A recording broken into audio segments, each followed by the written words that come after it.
Broadcasting to you live from the Orion spiral arm of the Milky Way galaxy, the solar system, planet Earth, North America, the United States of America, somewhere outside of Greenland.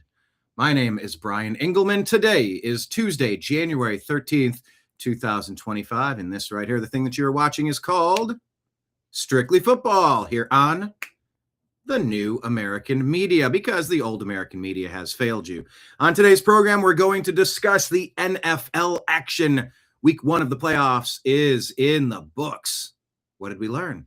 We'll check on the coaching carousel. Mike Tomlin and John Harbaugh are available. Cleveland could do the most petty thing possible and get one of these coaches who's been a staple for roughly 20 years in Baltimore and Pittsburgh to come back and stick it to their former team. Could you imagine how that would play out?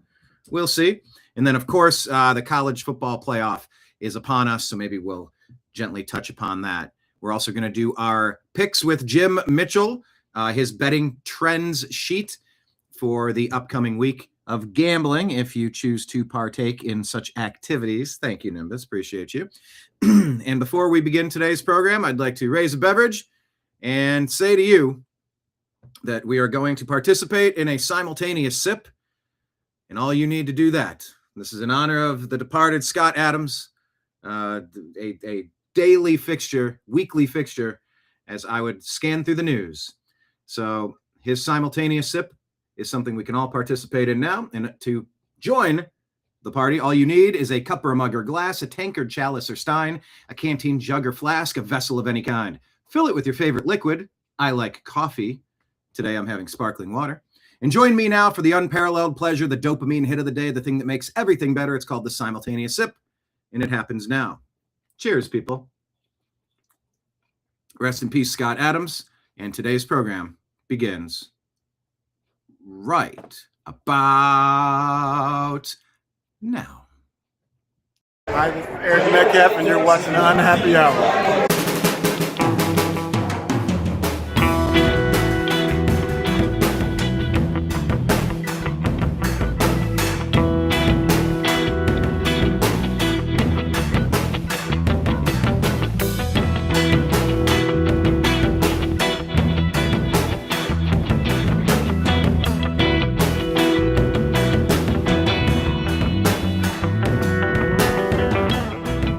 New American Media is proud to present a division of the Unhappy Hour sports show, Strictly Football.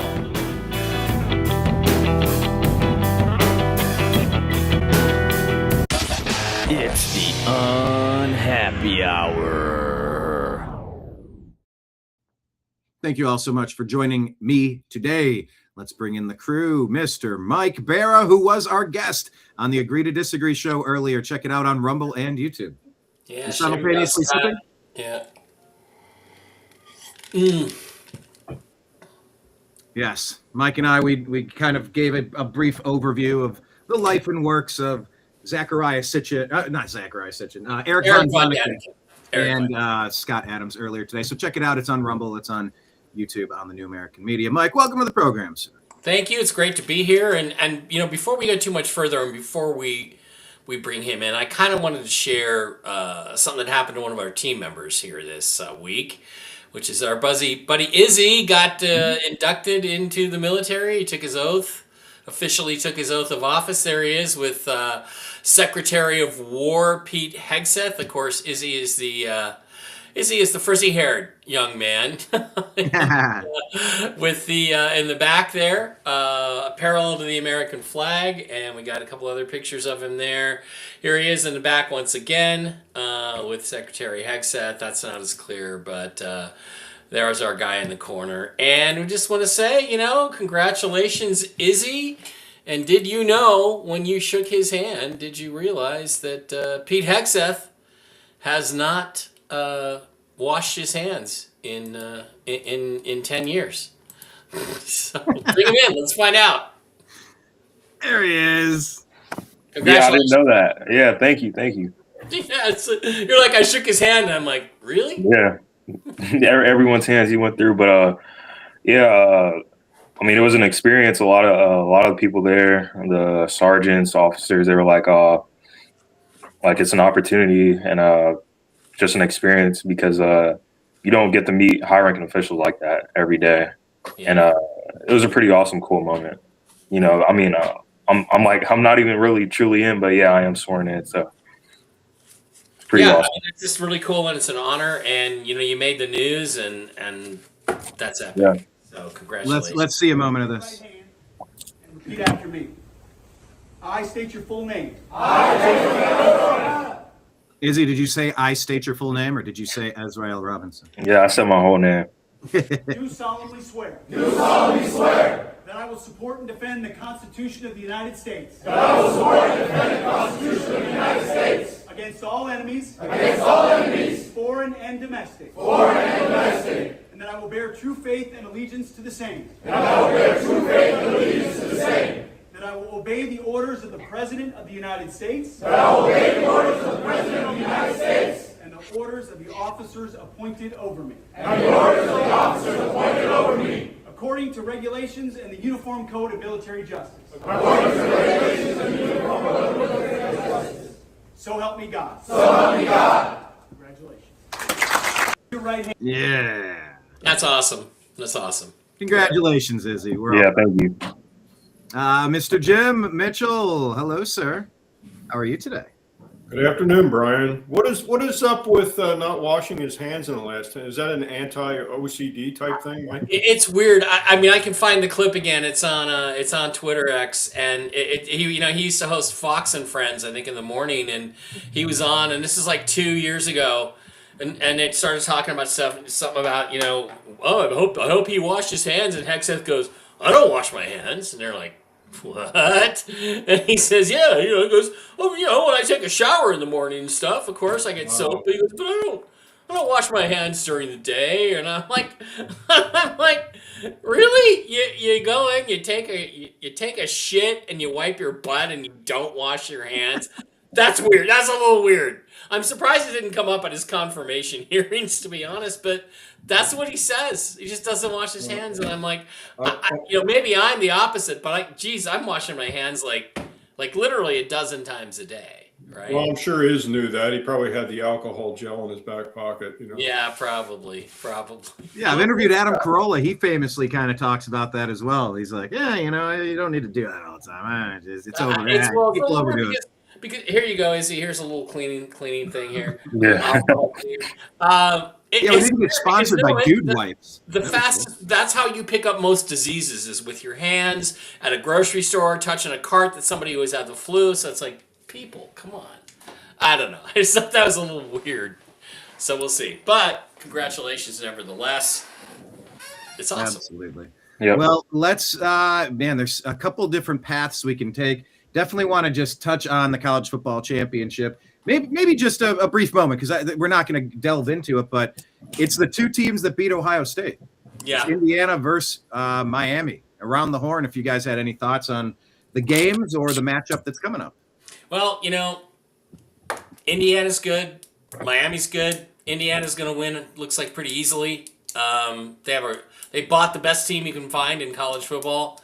Every Raiders fan here in Vegas is going to be watching Mendoza really close. He's probably going to go first. Probably doesn't deserve it, but he's going to. And at least that Ohio State's probably the third best team this year, which ain't bad after winning last year. So. Yeah, if you're good, I know Indiana is the best team, but we didn't play like it when it counted. Yeah, we got outplayed. Yeah, happens. Mm-hmm. Jim, you care about college football almost as much as you care about baseball, right?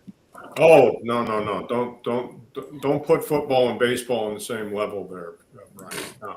No. For what Mike says is true. I mean, college football is, it's the best team Indiana could buy. I mean, essentially, that's true. I mean, the college football upper division level has now turned into professional football. I mean, let's call a spade a shovel. I mean, that's what it is. Yeah. And it's like Ed Orgeron said, the former coach of LSU.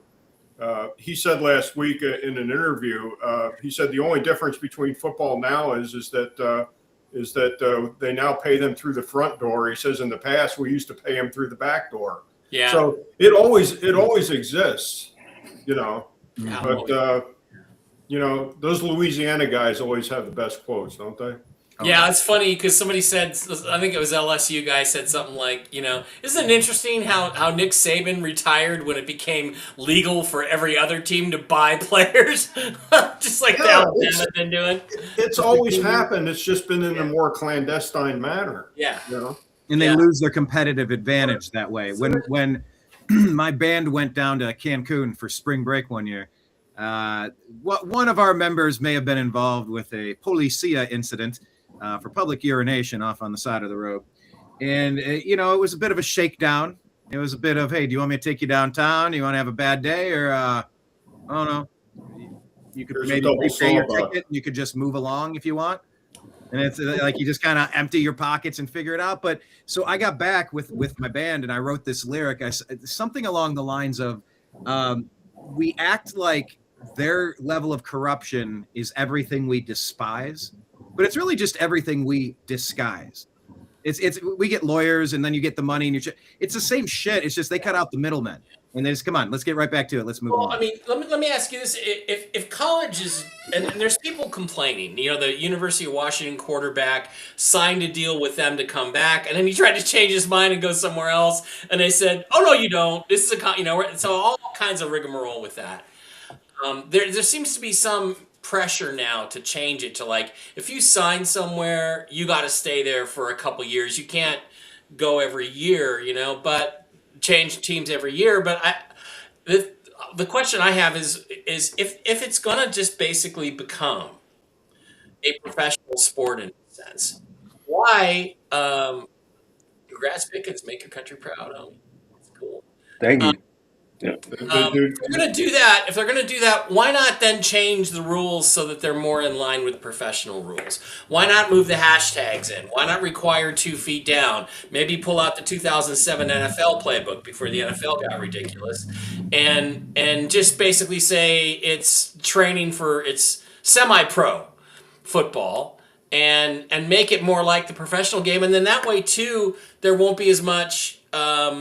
Guys will be playing more pro-style offenses, I would think, and would be more ready to play in the NFL when they come out. I'm just saying, why don't we just cut through the bullshit and say this is semi-professional or minor league professional football? Any thoughts on that? Anybody? Anybody feel any way about that? I mean, it sort of has. I mean, that's sort of what the NIL has done. It's just really opened it up. Now it is the minor leagues to football, and then there's what? It's the UFL. There's the other. The UFL now, but they have these rules like, oh, if a guy falls down and his knee hits the ground, he's down, the ball's dead, because but that's all on a pretense of these are young kids and we don't want him to get hurt, and so we don't want a guy to get tackled when he's already which is all bullshit, because this is a professional money making operation now, just with 18 to 22-year-olds instead of 22 to 32-year-olds. Just to tag on to that, Mike, I mean, it's probably going to be more advantageous for a majority of college football players to stay in school now, because they're your first couple of contracts, if you're a second round, third round pick, you're not making that money, and you got to hold out and make your money on your second contract. That's where they make the money, is the second contract. Right. So it's going to be more desirable for them to stay in school, and you're going to have a lot less one and dones. So what Brian said, as far as a factory, as far as a minor league for the NFL, I mean, that's exactly what it is now. I mean, it is a minor league now for the National Football League. And I'm just saying, why not change the rules so they're a lot more similar? The hashtags, you can get up and run if your knee hits the ground stuff. Change all that, because that was all done under the pretense that these are amateurs, which they no longer are. And the Canadians should do the same thing. Get rid of your stupid Canadian rules and play by the NFL rules. And then we'll have 3 leagues basically that are all playing the same brand of football that can relate to each other. Because there's guys in Canada that if they were playing in an NFL style offense, there's a few guys every year that could break into the NFL, but they don't. The Canadian League too. I mean, it's almost a totally different game. The field is wider. Yeah, it's they only play 3 downs. I mean, they need to play real football, so that there's some cohesive. That's kind of what I'm saying. Is don't you think we ought to play real football at college, NFL, and Canada? Yeah, maybe there's an executive order in the works there. If I was right after Greenland and Iran. If I was president, there would be an executive order. Yeah. Yes. Check out Mike's show, Toxically Masculine, Tuesday tonight at 9:00 Eastern, where they're going to get into all of that. Izzy, just quick thought. Any thoughts on who you expect to win the Hurricanes? David Bann over here. Yeah, I got the Hurricanes. He's a Miami Hurricane fan in the. I got the Hurricanes -17 on the spread, but no, I'm playing. I got the Hurricanes winning though, but to add on to that, there's a lot of lawsuits going around with the NCAA with college players wanting to take an extra year in the future because they feel like they're not NFL ready or they're trying to make more money. The biggest case so far is Ole Miss quarterback, the guy who barely just got started, and he showed that he can ball out in the playoffs. I mean, he almost beat Miami, and he's a really good quarterback, but his eligibility was up this year, and the NCAA denied him for an extra year. And it's like he doesn't want to go to the NFL because if he's not a first-round pick, second-round pick, then the money he gets is pretty much – of course, it's a lot of money still, but it's non-existent in NFL terms. So they revised it, and they allowed him to stay another year. But, yeah, they should 100% change the rules. I mean, eventually, if some of these kids' goals are to make it to the NFL, then you got to make it a carbon copy of what it is. So, yeah, I 100% do agree. Well, I don't know. Go ahead, Jim. Burr 0720 had a good point. We've had a lot of players. Doug Flutie did come out of the CFL. After he went there from Boston College. Where he was able to play quarterback. And he effectively, although he for the most of his career in the NFL he was a journeyman, but he did effectively play a quarterback in the NFL. Even though he probably was 5'9" playing quarterback, and also Warren Moon, also came out of the CFL. There are a lot of players that came out of the CFL. Steve Young, right? Wasn't Steve Young? Did he briefly go there? Steve Young was, I think, in the USFL.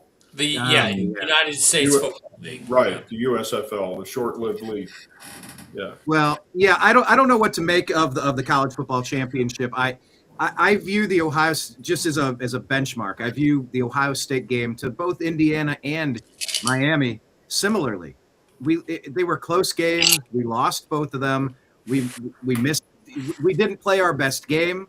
The ball bounces one way or another. If you match us up 10 times, I think we'd have a fighting chance to take 6 out of 10.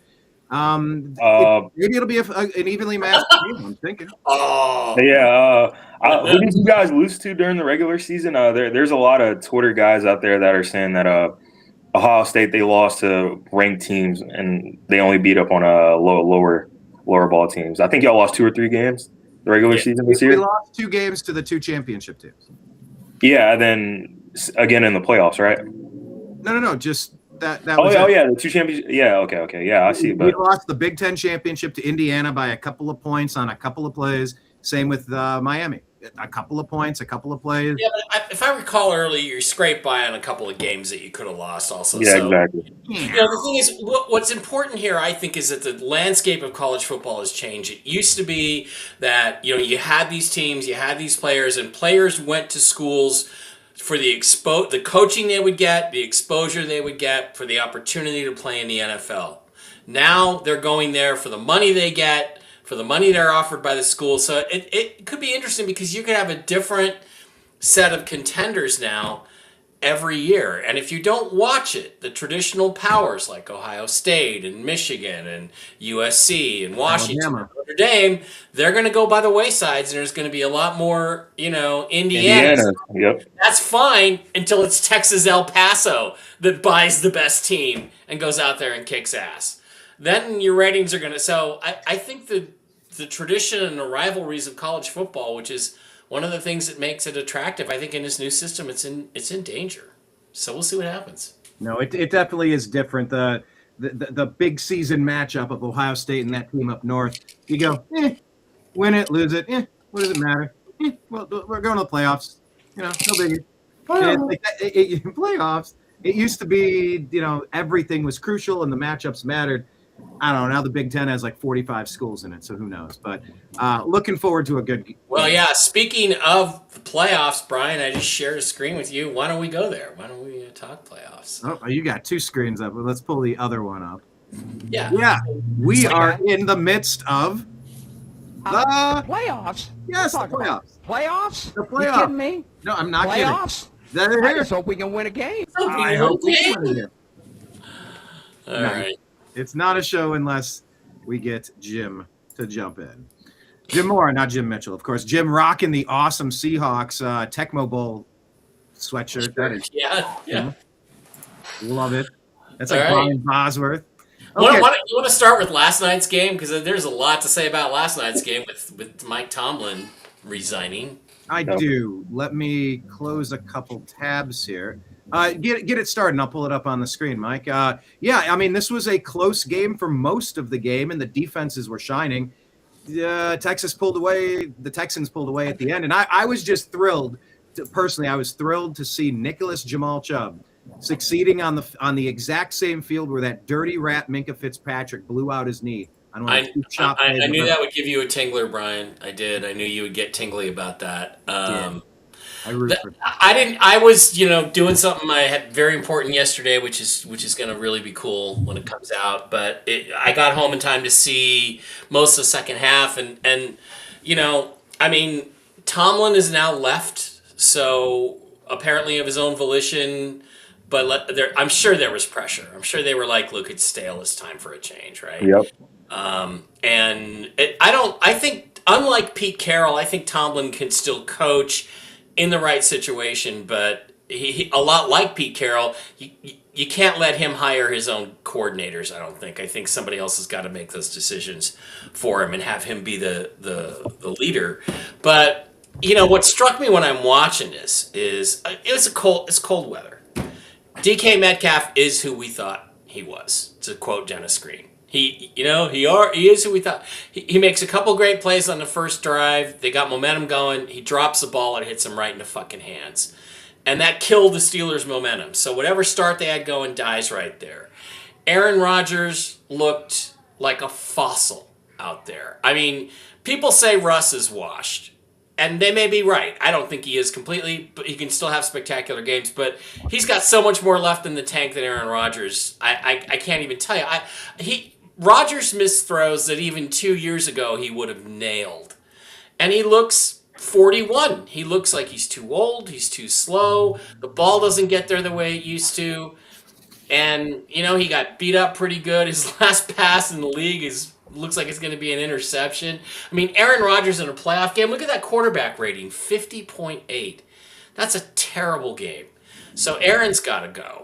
And the Steelers are going to have to blow it up. They're going to start over from scratch now after this. And the other thing I have to say is, what has happened to you, C.J. Stroud, my favorite quarterback in 2023? The guy, had I been the owner of the Seahawks, we would have traded, we had multiple first-round picks. We're trading up to the number one pick with the Bears, and we're taking C.J. Stroud, which in his rookie year and a half looked like, Mike Bara would have been a genius for taking C.J. over Caleb Williams. But now look at Caleb and look at C.J. C.J. just looks lost out there. Remember when they were down inside the red zone and he's scrambling around and he just throws that soft ball that the Steelers guy comes up and intercepts? I'm like, what was that throw? Three turnovers? This is not the C.J. Stroud I saw coming out of college. It is not the guy I saw in the rookie year. And DeMeco Ryans, you have to give him a lot of credit. He made it to the playoffs. They've got to get a new offensive coordinator or something in there because that's their future. And I don't get what's going on with C.J. Stroud. Meantime, their defense is good enough they can beat anybody if they get lucky. So those are my thoughts. I'm like, Aaron Rodgers is cooked. C.J. Stroud, something's wrong. And Texans move on. And Steelers are going to take it down to the studs rebuild, it looks like to me. Yep. By the way, take a look at C.J. Stroud yesterday. 5 fumbles. 4 in the first half. This was a I wonder if Emmanuel Classe was throwing pitches in the dirt. And you can't blame the weather. You can't blame the weather. This is C.J. Stroud. He played at Ohio State. Right. He plays in the weather. So if this was Matthew Stafford, and we'll talk about that when we get to the Rams game, that's one thing. This guy knows how to play in the weather. So it's not that. So what is the problem with C.J. Stroud? Yeah, Kenneth is reminding us that cold causes shrinkage, by the way, ladies. Of course, thank you, Costanza, on that one. Jim, were you surprised by this? I mean, 24 points, but this was a 3.4-point game most of the game, and then the fourth quarter, all the wheels fell off. Yeah, this was my pick out of all the playoffs, and I picked this wrong along with 3 other games. I mean, Mike and I just had a miserable week, as far as participating in sportsbook activities, but I mean it just didn't. I mean the number was even moving towards the Steelers. I mean the number opened at 3.5. It was bet down to 3, and at 20 minutes before game time, the number was 2.5 Steelers at Boyd Sports. So the money was coming in on Pittsburgh. But the bad stat with this game was that the Steelers going into this game were 0-6 straight up, and also 0-6 against the spread in the playoffs. And they just had not done well in the playoffs the last 7 attempts. 7 years. Right, exactly. But everything else leaned towards betting the Steelers. 15-7 against the spread at home, 11-4-2 against the spread when getting 3 or more points at home, and of course that would indicate if you had taken the Steelers early in the week, you would have gotten 3.5. So that would have been applicable. 23-0 straight up on Monday Night Football is Mike Tomlin. 23-0. Wow. Okay, now after we bet money on the Steelers. Of course, now the Steelers are 23-1 on Monday Night Football. So there's a blemish on that stat. And now that I just hearing it from Mike, I didn't realize that Tomlin just walked away, and after 19 years. So that's news to me. I didn't get up particularly early this morning, so I haven't had a chance to look at the news. Rodgers 11-3 straight up on Monday Night Football. 11-3. Everything indicated betting the Steelers in this game. Plus, it was cold as hell. I mean, at game time, snow was forecasted. I think the temperature at game time, Mike and I talked about, was 29 degrees. And the Texans being an indoor football team, but what Mike says is true. About quarterback of Houston. Who's quarterback in Houston? C.J. Stroud. Yeah. A lot of I think a lot of that has to do with coaching. I mean, the Houston Texans are rated 1 and 2 in the NFL as far as the defense is concerned. And it reflects the head coach. DeMeco Ryans. But, all of a sudden, they get the Bears get Johnson in as a quarterback, and all of a sudden Caleb Williams is Joe Montana. Yeah. Yeah, and he's taken a huge step up, and Stroud has taken a step back. Stroud started out like a meteor, or a rocket straight up in the air, and now he's coming down, and he's not recovering. So they've got to get a new offense in there that fits him better. I don't know. Yeah. I don't know what that is. I'm not a scheme guy, but it's not working. Izzy, what is the problem in Texas, and what did you take away from the matchup? Yeah. I mean, it was really close if you watch the game and you're not a box score watcher. But I mean, I can agree. Well, I'll start off with Mike Tomlin. He's had a great career with the Steelers. I mean, winning season every year. I mean, Hall of Fame career. But I think preseason. When we started the show, week 1, we came out, talked about the Steelers. I think we all emphasized that. Yeah, he's going to get that 9-8 record or 10 and whatever. But once the playoffs come, it's just he's going to lose. And what is 0-6 for the past 6 seasons in the playoffs. So it has to be a scenery change, pretty much is what I'm saying. But as far as CJ Stroud, yeah, I believe it's the coaching dilemma, something front office, coordinators, QB coach. I don't know, but they got to figure it out because his rookie year, there was a stat line. He threw for 470 and 5 touchdowns in a game against the Buccaneers in a shootout. And they were like, there's no way this is the same quarterback that he was his rookie year. And I mean, I wouldn't put the blame as much on him. I mean, D'Amico is a young coach, but he's more defensive oriented. As we've seen this game, he's way more defensive oriented. And yeah, CJ Stroud just needs guidance because Jim even put out there Ben Johnson went to the Bears. Caleb Williams looks awesome, so they got to figure something out over there. Do you think Aaron Rodgers retires then? Possibly, yeah. I mean, I don't just enjoy life, go on some ayahuasca retreats, whatever he likes to do. That would be a definite Favre trajectory as far as his career. Didn't Brett Favre throw a miserable interception the last play of his game? Yeah. And Rodgers did the same thing, and after he did that, there was what, a minute 40 left in the game, Mike, and he goes to the sidelines, and all of a sudden he's done. Yeah, well, the thing is too about Tomlin is I get it that it got stale. I get it. I mean, I watch it. I understand. When I first moved to Minnesota in '97, everybody wanted to run Dennis Green out of town because all he did was make the playoffs every year. And I'm like, be careful what you wish for. And of course, they should have at least gotten to a Super Bowl in '98 with Randy Moss's rookie year and all that stuff. But the same thing with Mike Tomlin. The people just want to run him out and run him out and run him out. But you got to remember, there's people saying, oh, he's a crappy coach, he's not Hall of Fame. The guy went to 2 Super Bowls. He took his team to 2 Super Bowls, and he won one of them. And and the one that he lost to was Aaron Rodgers, who's probably probably the best quarterback of the last 15 years, right?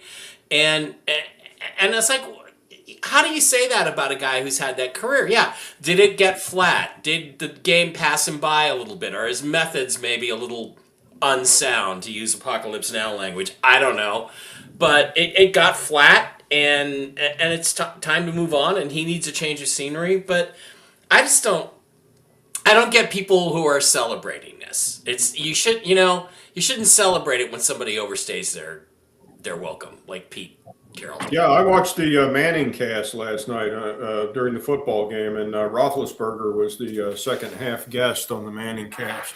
I enjoyed that. He had a lot of input, as far as Tomlin was concerned, and that was the last Super Bowl that Tomlin won. Roethlisberger was the quarterback. That was very short. I think it was a year or two removed from the Bill Cowher regime. So I don't want to say. He was the coach when they lost to the Packers 2010 season, and then they won the next year, the year after, 2011. Well, when Cowher was the coach, they stole that Super Bowl from the Seahawks. Yes, let's not talk about that. That's a sore spot. Well, speaking of sore spot, we also got to keep a look at what the Texans are facing. Nico Collins smacked his head hard off the turf. Tough injury. Yeah, I don't know if that's gonna.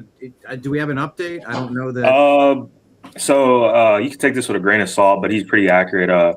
There's this social media doctor. Well, he's an actual doctor, PhD, whatever you want to call it. But he goes through, and he goes through and he looks at the injuries, and he's saying this one's pretty bad.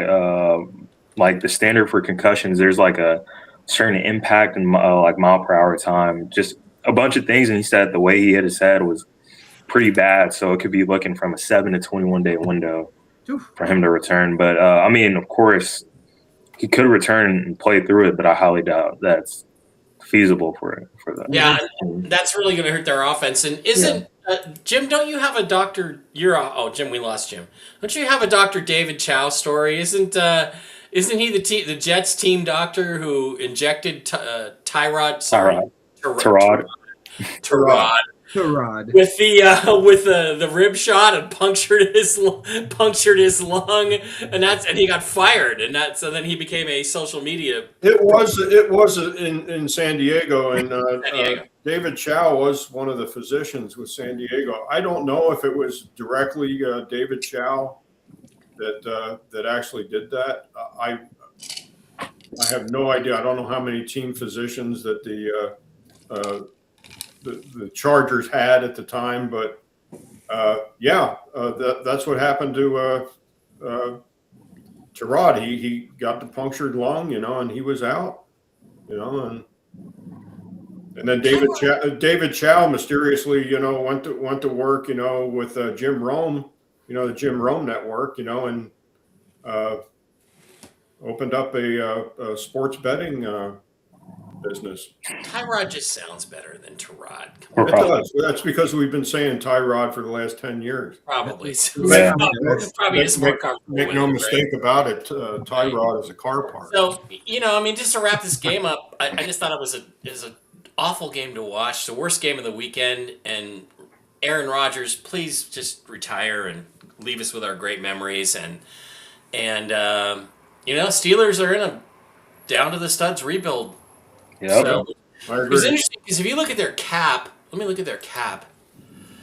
They have $39 million in cap space, which I think is in the bottom third or mid third of the league, and there's not a lot of people they can cut or trade. They could maybe, if they wanted to unload, I don't think anybody's going to take. I don't think you can get I don't think you can get a 6-pack of Jeremiah Red for DK Metcalf right now. But Patrick Queen, they might be able to trade him. Jeremiah Red. Is that a BJ's? That is a BJ's Brewhouse a beer. Yeah. That's good BJ's knowledge, Brian. And it's one of the best beers you can drink. So Yeah. they got a lot of work to do in Pittsburgh. And I'm here for it. I'm loving their decline. Do you think the Browns have won a playoff game more recently than the Pittsburgh Steelers have? That's okay. There you go. We defeated them. Do you think Harbaugh would have any interest in that situation? Because I honestly he don't. grew up a Browns fan. Absolutely. And you want to stick it to your last boss? Oh. Stay in conference. Stay in your division. Why not? I think Belichick's on the table. I think maybe our defensive coordinator. Sorry, Izzy, go ahead. Yeah, but I think I was mentioning to you before the show, Brian Dable reached out to John Harbaugh about the Giants coaching job. And he was like, oh, Jackson Dart, he's a good quarterback. Maybe you want to take that over, but I'm going to take that with what you want. Yeah. But it's pretty interesting. Yeah. The thing is, like, if I'm a coach, if I'm Harbaugh, I got a quarterback. You do have a promising quarterback. But he went into the concussion protocol 5 times this year because he can't take a hit. And so, I look at a guy like that, and I think this guy's not going to be around in 3 years. He's going to be on his 18th concussion, and he's going to have to retire. So as promising as Jackson Dart looks in terms of, is there a quarterback in situation? Man, I don't know, based on that medical, if I would take the risk on the guy. Yeah. I don't know. As far as for the Browns, I don't know what your GM's tendencies are, but do you think he'd be interested in going out for a veteran head coach, like one of the two that maybe got fired? Or you're talking about the Browns? Yeah. His proclivities. Yeah. His proclivities are to go get an assistant you don't know about, whether it's Freddie Kitchens or whether I guess Stefanski was sort of like a hot name at the time, but yeah, how about get somebody that's been there before? I don't necessarily say that you can never succeed in the NFL unless you've been there before. I don't know. Just because someone's been around for a while doesn't make them great. It doesn't mean somebody else can't figure it out. I don't know. What is head coaching at the end of the day? You're managing the clock. You have coordinators getting the plays in. You're just sort of overseeing it all. Call me crazy. I don't think it's that damn complicated. I don't know how much of a difference it makes. I think a lot of it comes down to preparation in the week of the game and in your game prep. The reason my high school team was undefeated back-to-back seasons my senior year is because we were so prepared we didn't have to think out on the field. It's called paralysis through analysis. If you don't know what's going on and you see plays that you haven't practiced, you screw up and it leads to 7 points. But when you've gone through and you know what the other team's going to run and you've had the muscle memory of it, you just go out and play and you dominate. So I don't know. I think you need somebody who's organizationally, structurally sound. I'm open for Belichick coming back. You need some stability in Cleveland. There's no doubt about that. Wouldn't it be nice? Let's bounce over to this next game. The Bears have some stability at quarterback for the first time in a long time. By the way, interesting fun fact.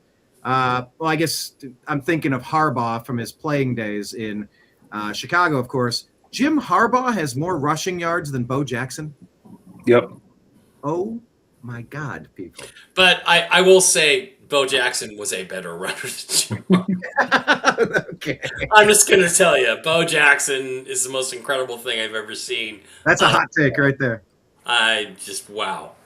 Well, let's talk about this one. My God, Mike, this Packers had it, and they had a really nice lead, and it slipped, and it slipped, and it slipped, and it slipped, and they lost it, and they could I couldn't believe it. It's another one of these.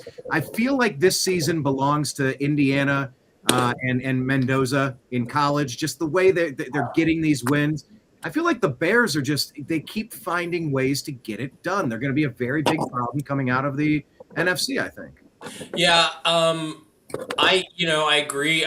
We were at this game. We were at BJ's Brew House drinking Jeremiah Red. Me and Jim, and his wife Regina, and Dave, and I'm on high dose steroids right now because of my health thing going on, and apparently I was quite loud. I don't know, Jim. I apologize. I thought I was being pretty moderate, but I literally.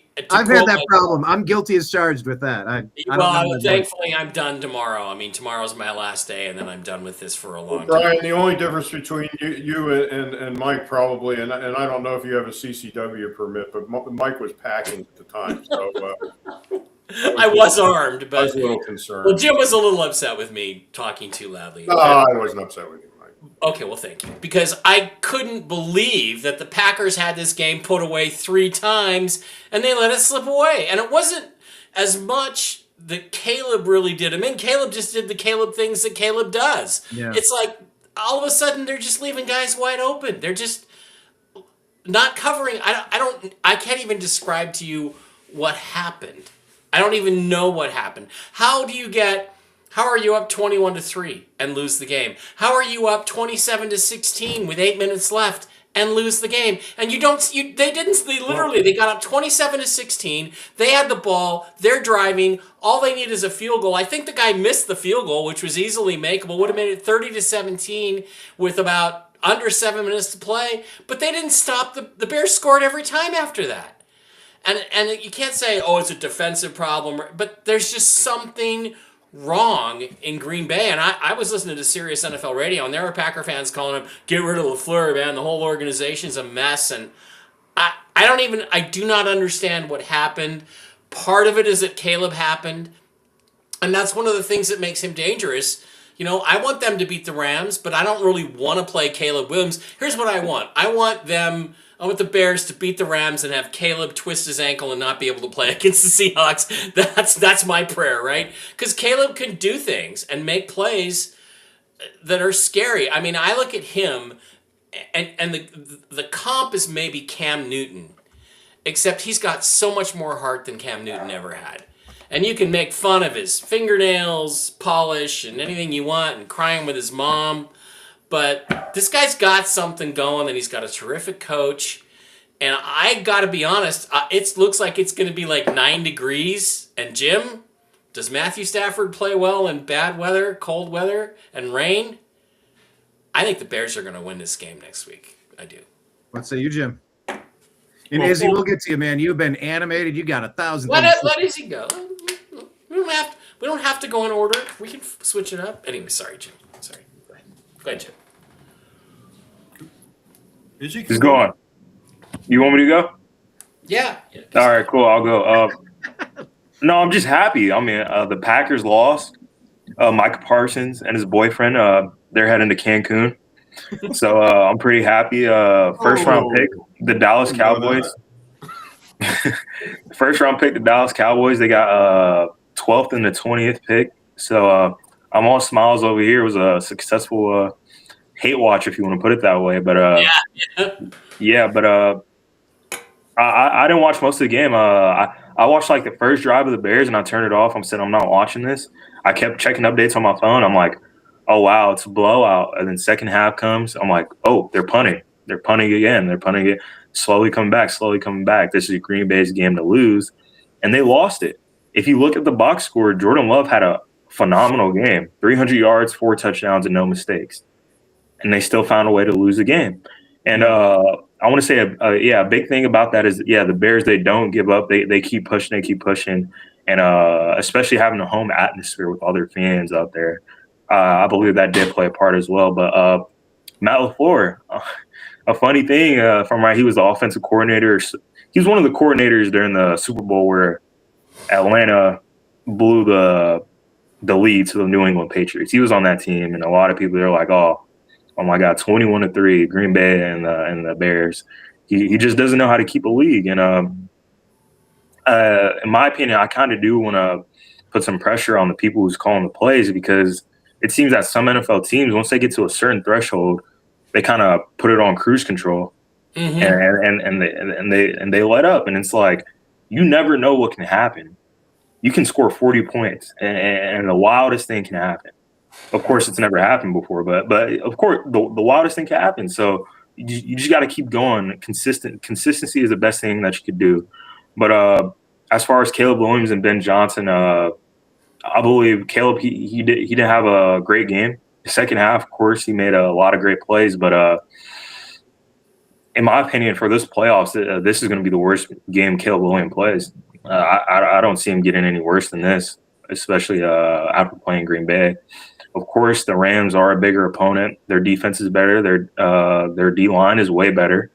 So he might have to make a lot of improvised plays, and that's where his realm of quarterback play is. So it's an interesting game coming up. I just want to put it that way. I'm just happy Green Bay lost.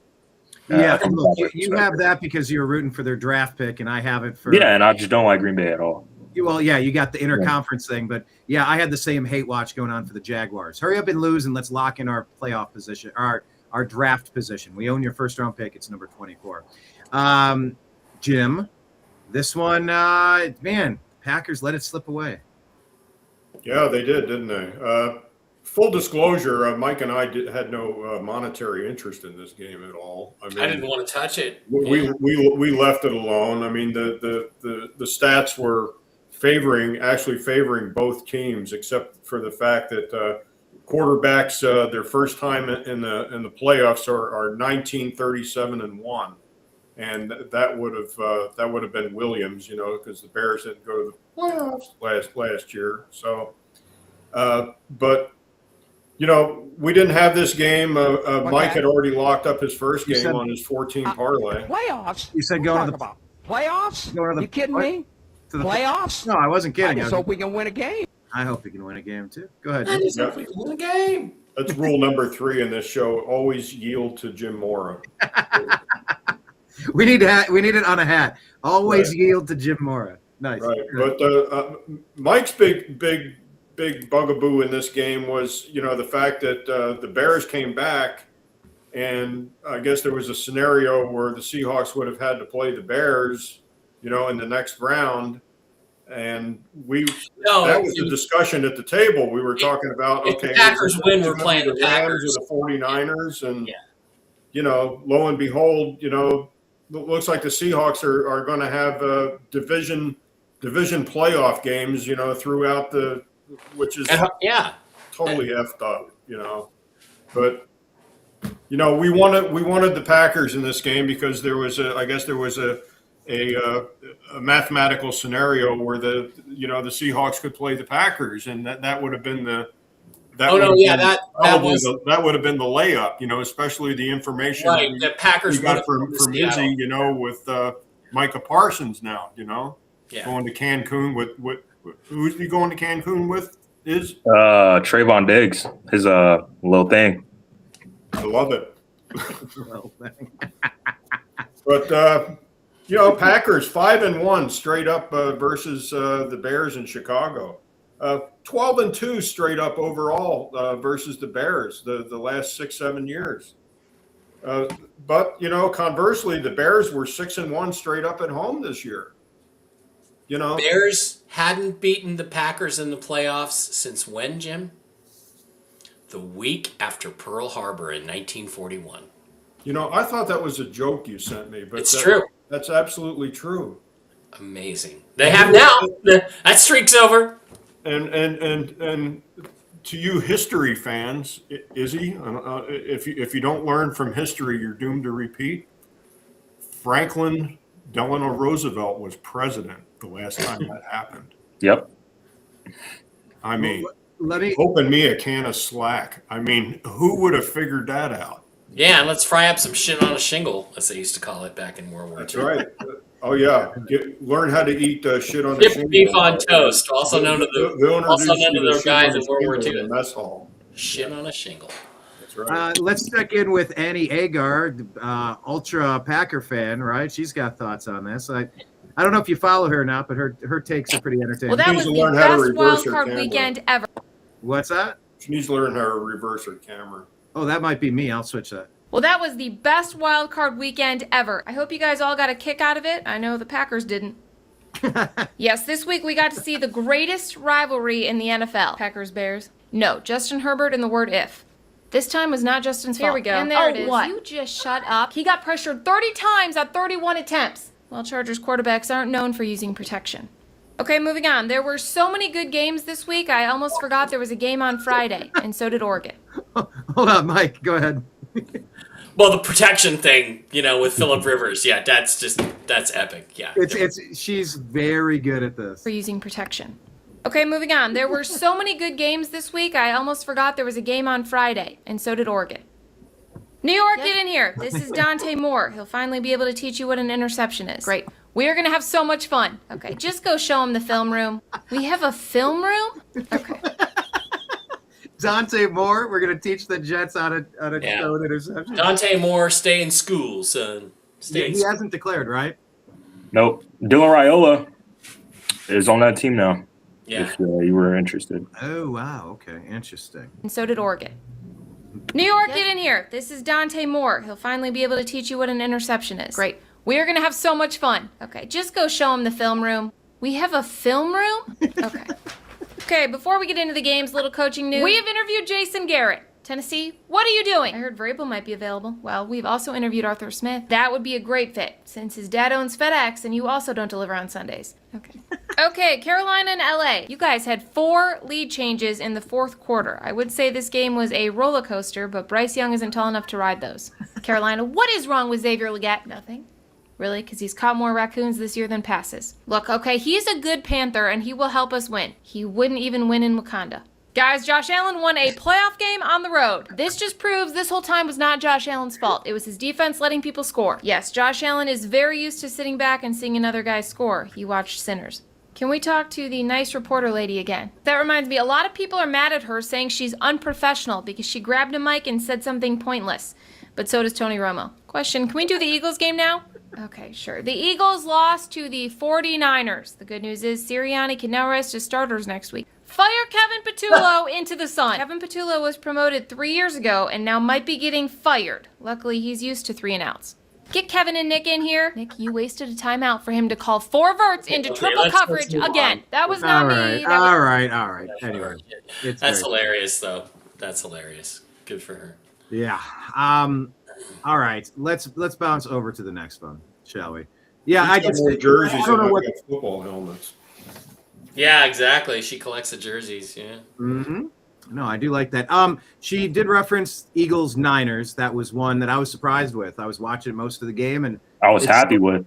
It sort of seemed like the Eagles had it, Mike, and then it fell apart again. It's about 4 quarters. It's a marathon, not a sprint. Yeah. This one surprised me because I expected the pattern. The pattern went like I thought it would. The Eagles got ahead a little bit. It was roughly equal at halftime. I figure in the second half, the 49ers are pretty beat up, and they lost George Brittle. It looks like his career is probably over with the Achilles at age 32. And I was expecting them to mow down the 49ers in the second half, but it just didn't happen. And it didn't happen because the Eagles' offense is just terrible. They just couldn't do anything. And the 49ers defense is not great. So I don't really know what happened here. I was surprised by it. Brock Purdy is an excellent quarterback in spite of his mistakes. He had 2 interceptions. He's a really good quarterback. Christian McCaffrey's a really good player. But, there was something going on with A.J. Brown. And there's those 2 plays in the third quarter, deep passes that were there that Brown could have had, and he didn't get either one of them. And it looked to me like he couldn't extend and he couldn't dive. So I really feel like there was something wrong with A.J. Brown's back. I got to be honest. That's what I was thinking when I was watching that. Maybe nobody said anything about it, but it looked like there was a problem, and it looked to me like and then the coach, Sirianni, went over and reamed him out, which I thought was really unfair because when I looked at it, I don't know, Izzy, maybe you saw it too. I just thought he couldn't dive for the ball like when your back spasms, there's certain things you can't do, and he's out there trying to play, and maybe that would have been a factor, but man, the Eagles, they still got a good defense, but that offense just was really sad. Yeah, Jalen Hurts, he's had a new offensive coordinator. The average tenure for an offensive coordinator in the league now is a year and 2 months, but he's had a new offensive coordinator every year since he's been in the league. And I saw a thing. A lot of fans are bashing Nick Sirianni and Kevin Patullo. Me personally, I'm happy to see it. I don't like the Eagles. I don't like their fans. Division rival. The whole NFL, they could think the same thing. But I saw a thing where they were like, they kind of lower down the offense for Jalen Hurts. Like they make it more simpler. There's less motions. I saw LaShawn McCoy was talking about it, and that Jalen Hurts, not necessarily he's a problem, but it's less up to standards compared to every other team, and that's why their offense doesn't produce as much. Because there's been games, of course, some of them have been blowouts, but there's been games this season where literally the second half he'll throw no passing yards. Yeah, and that's wild to me.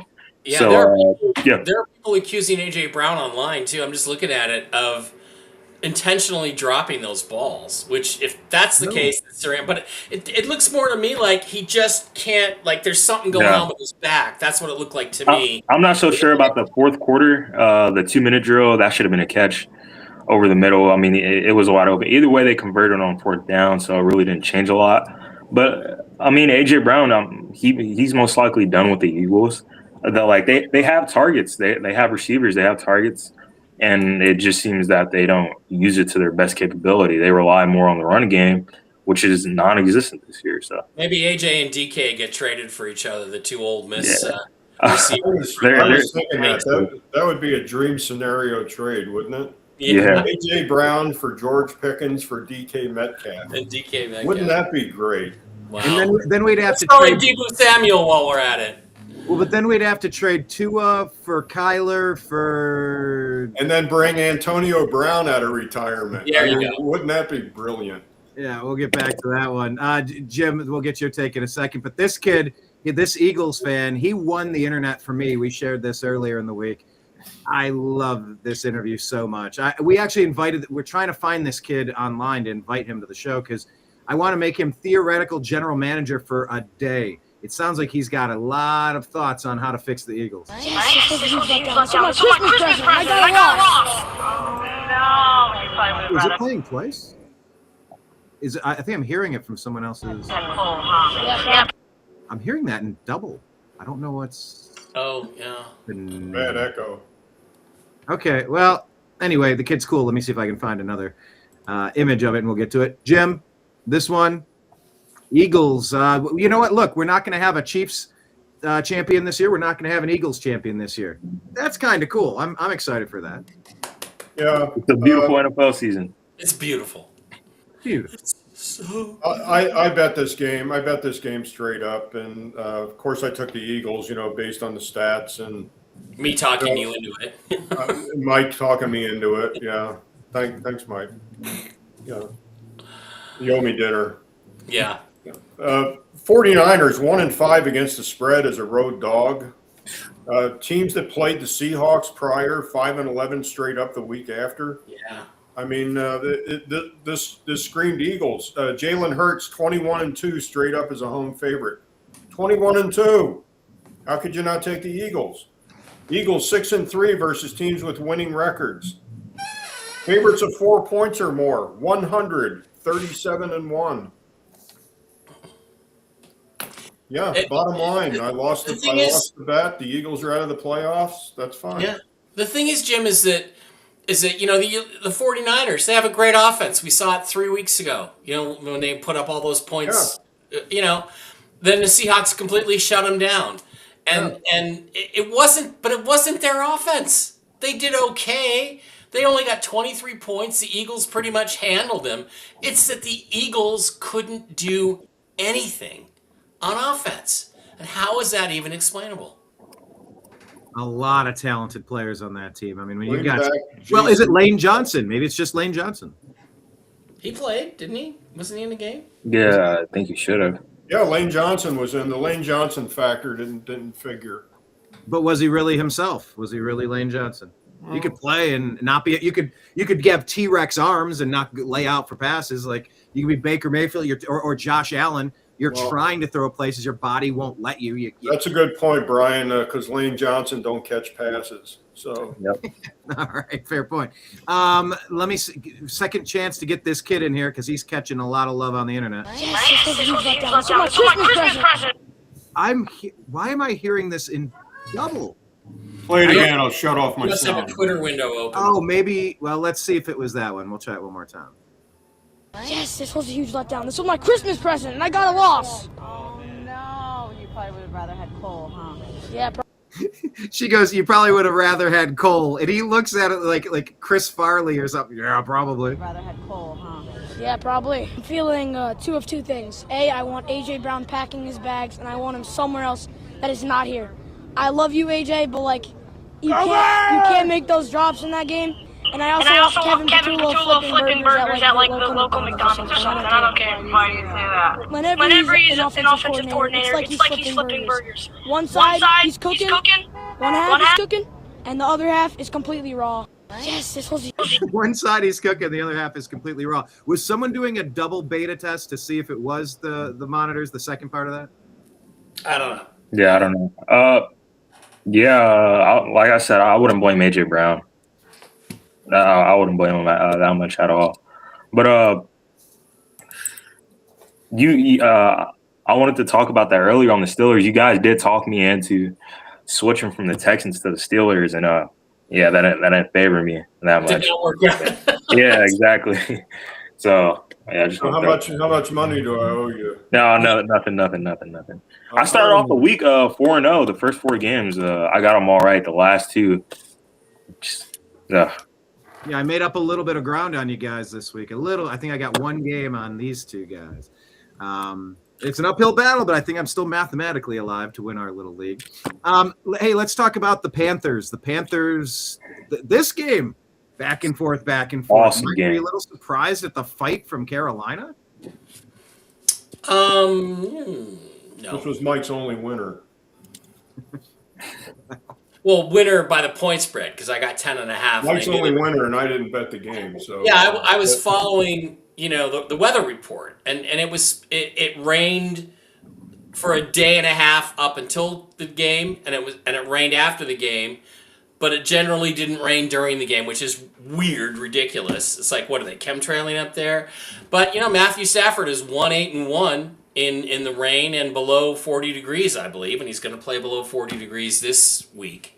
And I thought this is what's going to happen. The Panthers are going to keep it close. It's not going to get out of hand by 10.5, and it's going to rain, and Stafford is going to fall off of his pedestal.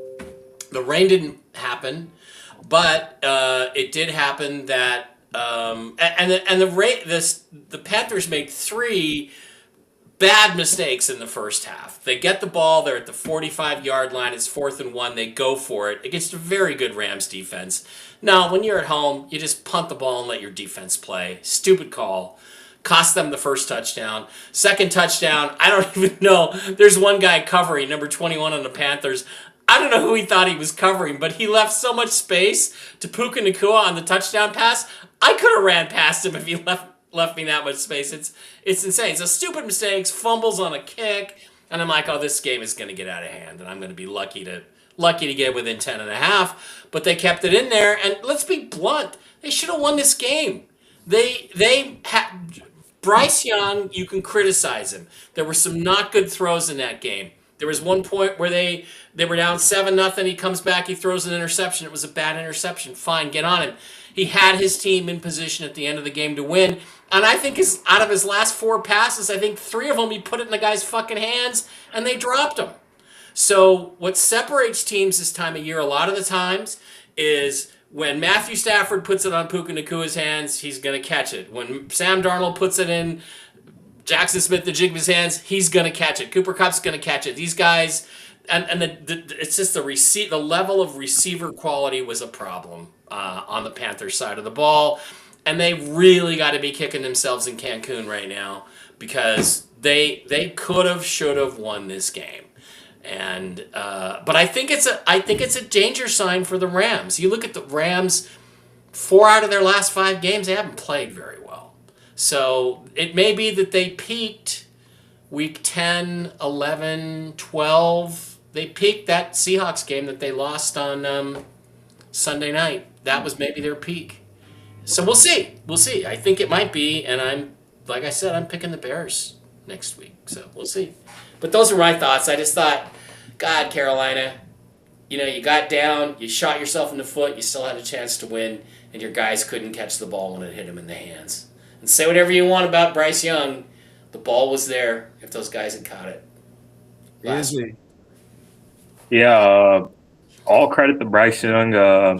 I believe after that showing in the playoffs, I'm glad that the team got playoff experience. And that team, people should stop bashing Bryce. What's that? A playoff experience. Playoffs? What talk about? Playoffs? You kidding me? Playoffs? I just hope we can win a game. But yeah, they should stop bashing Bryce. I mean, he's a good quarterback. He's serviceable.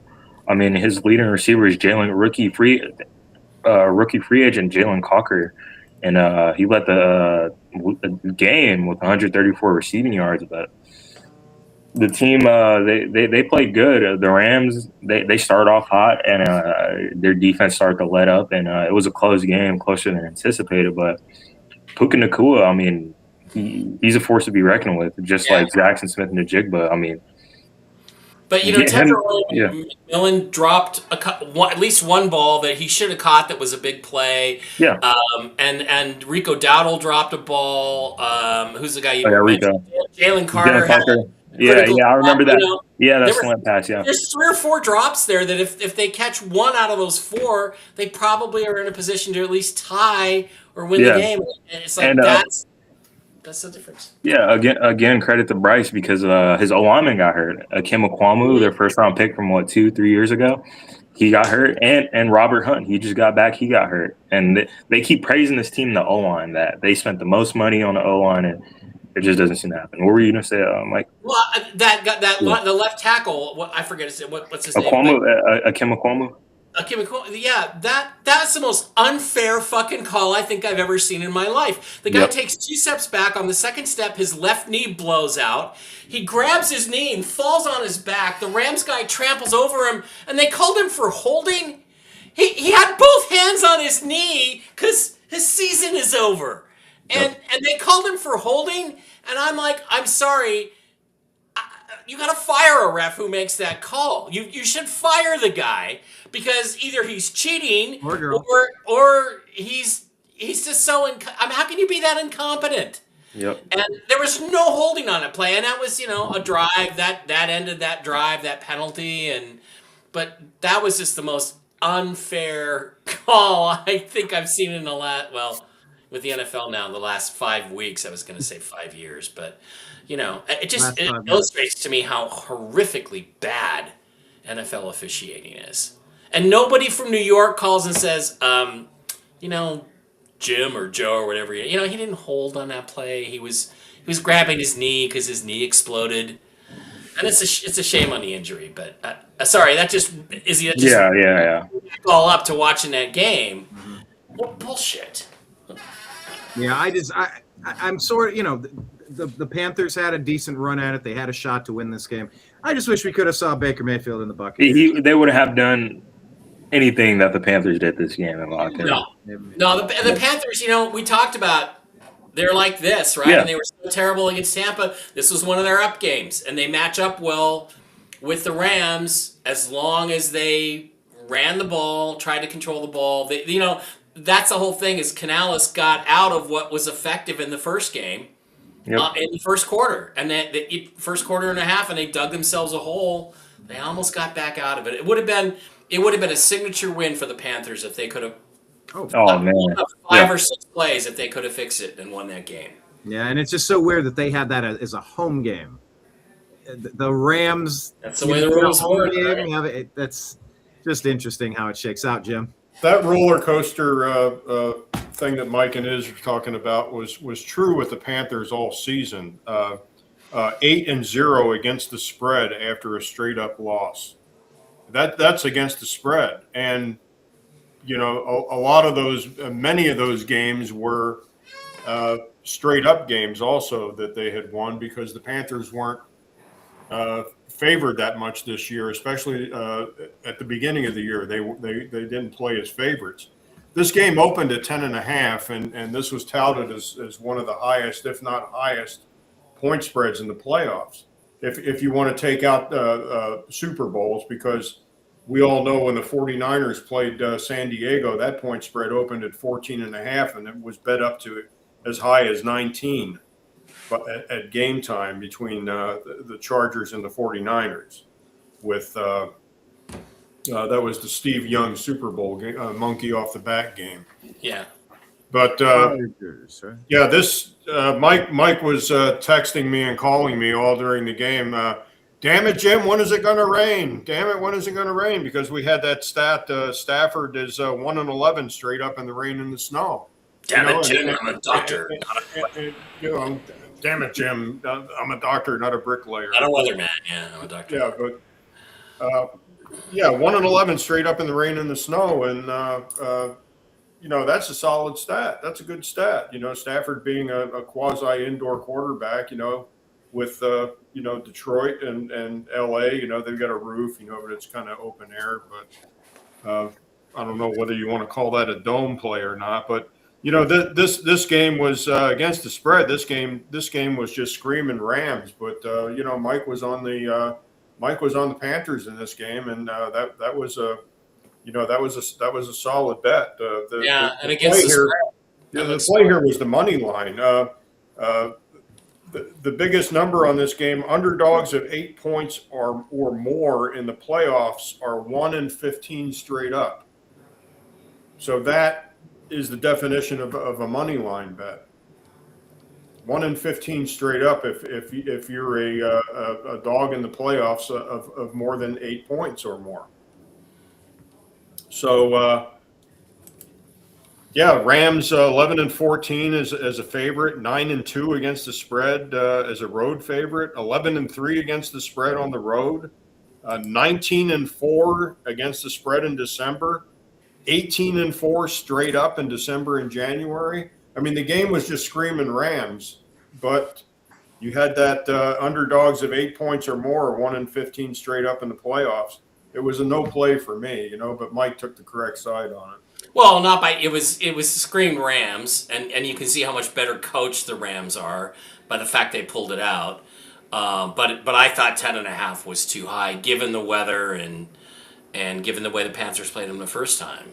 And 10.5 is always like a forbidden number in the playoffs. If you have to bet the game, you've got to take the dog. And Mike correctly played that game. Yeah, I did, and then I blew the next 3. Well, it's because you parlayed 3 other games. I know, it was stupid, but oh well. It's all because I'm greedy. It's all or nothing, Mike. My $20 ticket would have paid off to like $220. That would have been a slice of pizza and 4 or 5 lap dances at Crazy Horse 3 here. So. Well, Yes. Putting someone through college, I'm sure. Putting a young single mother through college. Yeah. So let's talk about the Jacksonville Jaguars. They're going home. They're done with the season, and of course that leaves the Cleveland Browns the 24th overall pick in the NFL draft. That's going to be helpful. We have number 6 and 24. We have a lot of spaces to renovate the roster. Let's start with Mike. Josh Allen. I mean, he fought, and they got the win. It didn't come without consequence. There was a very significant injury on the Bills' side. But what did you make of this one? Jacksonville hung in there real tough. This could have gone either way, and I thought at moments Trevor Lawrence did it. Look what he did. He let him down and got the points. It's done. Look at that. And still time on the clock. Josh Allen saying, hey, there's no Burrow. There's no Mahomes. There's no Lamar. I got to get this Super Bowl now by hell or high water. I need to will this to victory, and he did. He did, but it's funny too because people were criticizing Trevor Lawrence for this loss, and it's like you said, he got them down. He got them down to the end, and he got them the lead with a little over 2 minutes to play. 2 minutes and 39 seconds. And that should be enough. I mean, the Bills are a good team. Josh Allen is a great quarterback, but people were like ripping on. Let me share this here, Brian. Let me swing over and share. People were ripping on Trevor Lawrence, saying, this is what Trevor Lawrence looks like in the fourth quarter, and it's just not fair. It's just not fair. I mean, I don't think I don't like this. It's hurting my head. I have the weirdest moment right now. I don't want to like this, and I don't. All right, I want to stop sharing that. Good thing is, looks like she's a team captain. Yeah. I think in the end, this was a little too much Josh Allen, but it's the same thing again. Where's the defense in this league? Like the Jags had the lead twice in the fourth quarter, and couldn't hold it. They just let them come right down and score. Guys are getting wide open. Like, who's your fucking defensive coordinator? What are you doing? So, I was a bit surprised. I don't like the Bills. I'm like you, Jim. I don't think they're really very good, but they got the job done. And they, look. You look at Bo Nix versus Josh Allen. Bills got a chance to go in there and win that game. They got a chance. Bills are a one-man band, Mike. Well, I know that. Gabe Davis is out. He's on injured with a knee. You know what Josh Allen is? Josh Allen is don't use another picture. I don't know. No, Josh Allen is what everybody pretends like John Elway was. John Elway could not hold Josh Allen's jockstrap. Josh Allen is a monster and a game wrecker and an athlete like we've never seen before, and a guy who puts everything on the line. There's a chance. There's a chance. Telling me there's a chance. The Bills could beat the Broncos this weekend. I really think. Oh man, Bills could beat the Broncos. Is he? Crazy take of the week. Yeah. No. There's a meme out right now. It's been out for like 2 months now. Cam Newton, he goes out bashing receivers, young receivers, and Mr. I Like Cookies is his name. Keon Coleman. I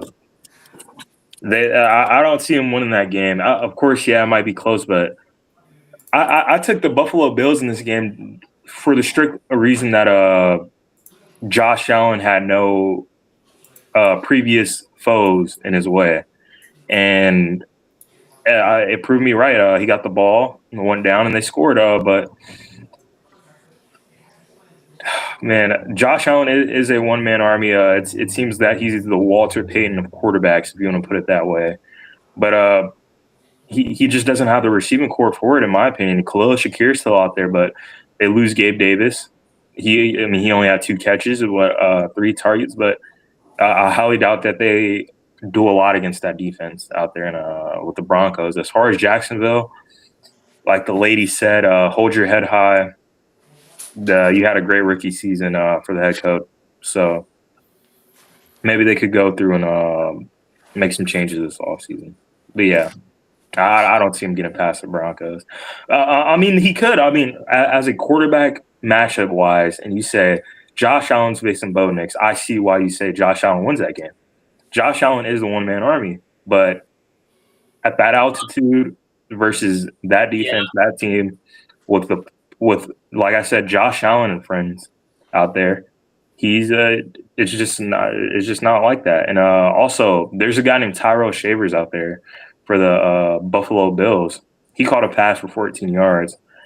I think he tore his ACL or something like that. He got diagnosed with the ACL tear. Yeah, they lost the receiver. That is true also. Yeah, and Keon Coleman, their supposed wide receiver 1 or 2, he had the same amount of snaps as Tyrell Shavers in the second half, and he didn't amount to anything. Yeah. And while one guy was playing on a torn ACL, the other guy was just out there running cardio. So, Josh Allen, a friend. Like cardio. Yeah. Our buddy up in Ontario, he has thoughts. He thinks the Bills are going to play the Seahawks in the Super Bowl. Hey, all right. Okay. I want you guys to know I had a psychic reading this week with my psychic friend in early February. She saw me traveling somewhere. You're surrounded by all these people. It's like thousands of people. What could you be doing? And I'm like, going to Santa Clara for the Super Bowl to watch my Hawks. So let's hope that that psychic has it right. I hope that she has it right. Santa Clara. Santa Clara. You want to go to the Super Bowl, Jim? It's not San Francisco. Hey, I'd go just for the reason that it's the Super Bowl and it's your team. Yeah, to go to a Super Bowl. And yeah, exactly. Yeah. Jim, 51 points in this one. Bills get the edge. Yeah, 51 points. The over, I guess, maybe. Over under was 51 and a half. So. Oh, no way. Yeah. Opened at 51 and a half and closed at 51 and a half. Now the conspiracy theories can come out on that one. Mm-hmm. But, that picture Mike put up, I think that picture would have looked a little better if they had Sean Penn from Fast Times at Ridgemont High. I think he looks more like Spicoli, don't you? Yeah. Yeah. Okay. Maybe. Mike, please share that atrocious picture on TNAM Football. Tag TNAM Football in the Unhappy Hour _ please on X. That's the most weird thing. I can't wait to put that in our Facebook group for the Unhappy Hour. Man, was that disturbing. Anyway, Jim, go ahead. Yeah, Jaguars going into this game 8-0 straight up, 7-1 against the spread. Jags 4-1 straight up at home in the playoffs, and the Bills 0-8 straight up on the road in the playoffs. 0-8. Yeah, I was all over this game. This was my second best pick of the week, and this killed our parlay. And this game was just it was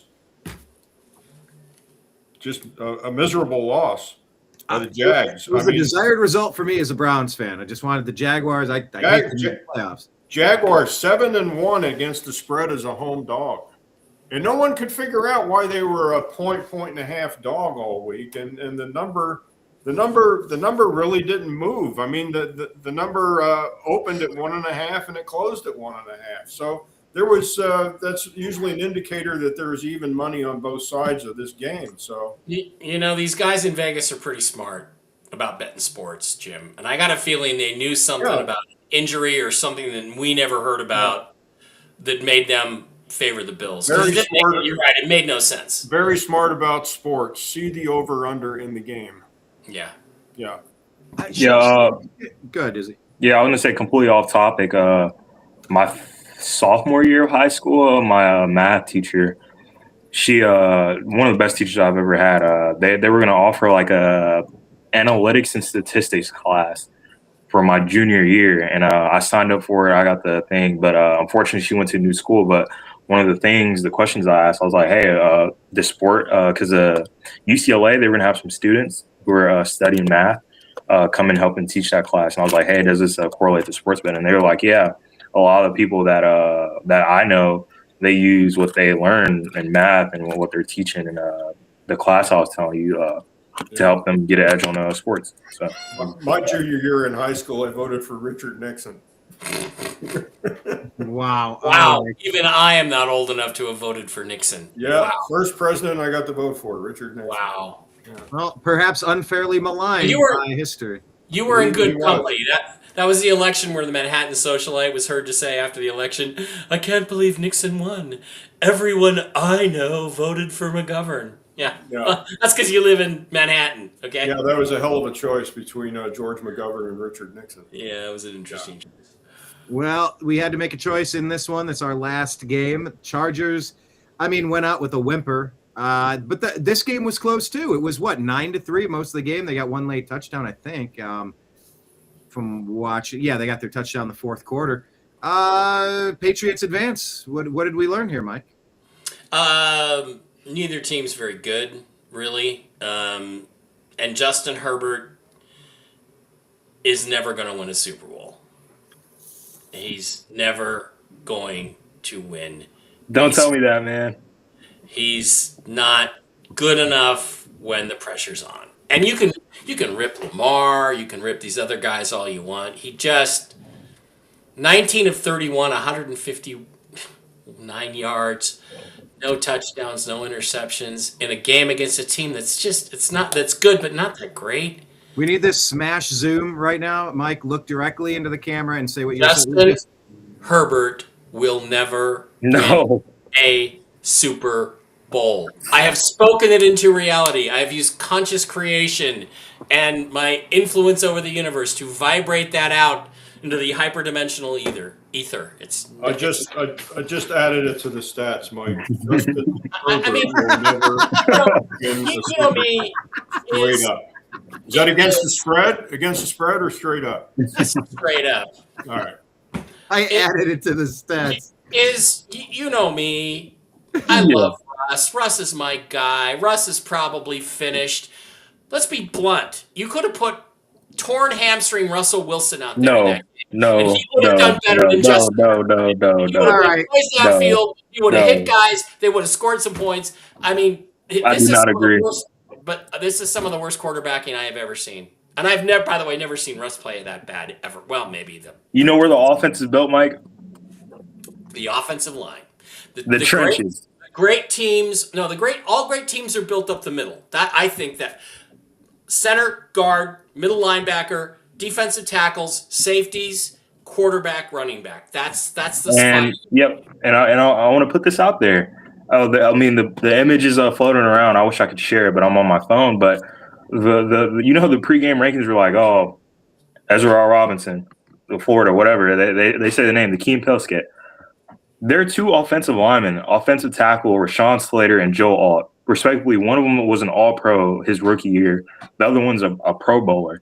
They both got injured earlier this season. Justin Herbert has been playing up with a banged-up O-line. You could say how much a left hand dictates your play at quarterback. But the PFF ranking for that game for right tackle, mind you, there's 32 NFL teams. Yeah. PFF rank right tackle Trey Penning 39 of 40, Mekhi Becton 36 of 37, the center Bradley Bozeman 41 of 41. How is that possible for you to be the worst center in the league twice over? Damn. Yeah, all the money, Izzy's right. All the money's going to be spent on the old line. Yeah, and it's like, okay, the biggest thing with Gen Z and what they want to say, even when Brian showed that clip of that lady earlier, the if man, they call Justin Herbert the if man. Oh, what if Justin Herbert had this? What if Justin Herbert had that? Because his stats speak for itself. But the biggest thing that happened this game is his O-line. He was a training dummy back there. 1-2, throw it away. That's the way you could put it. Of course, he has Lad McConkey, Quentin Johnson, but there's not a lot you can do when you got 6'2", 6 foot, 300-pound men in your face. I'll just put it that way. You know what? Okay, fair enough. But there's a couple things that strike me about this. Number one, you can only make so many excuses for so long. Exactly.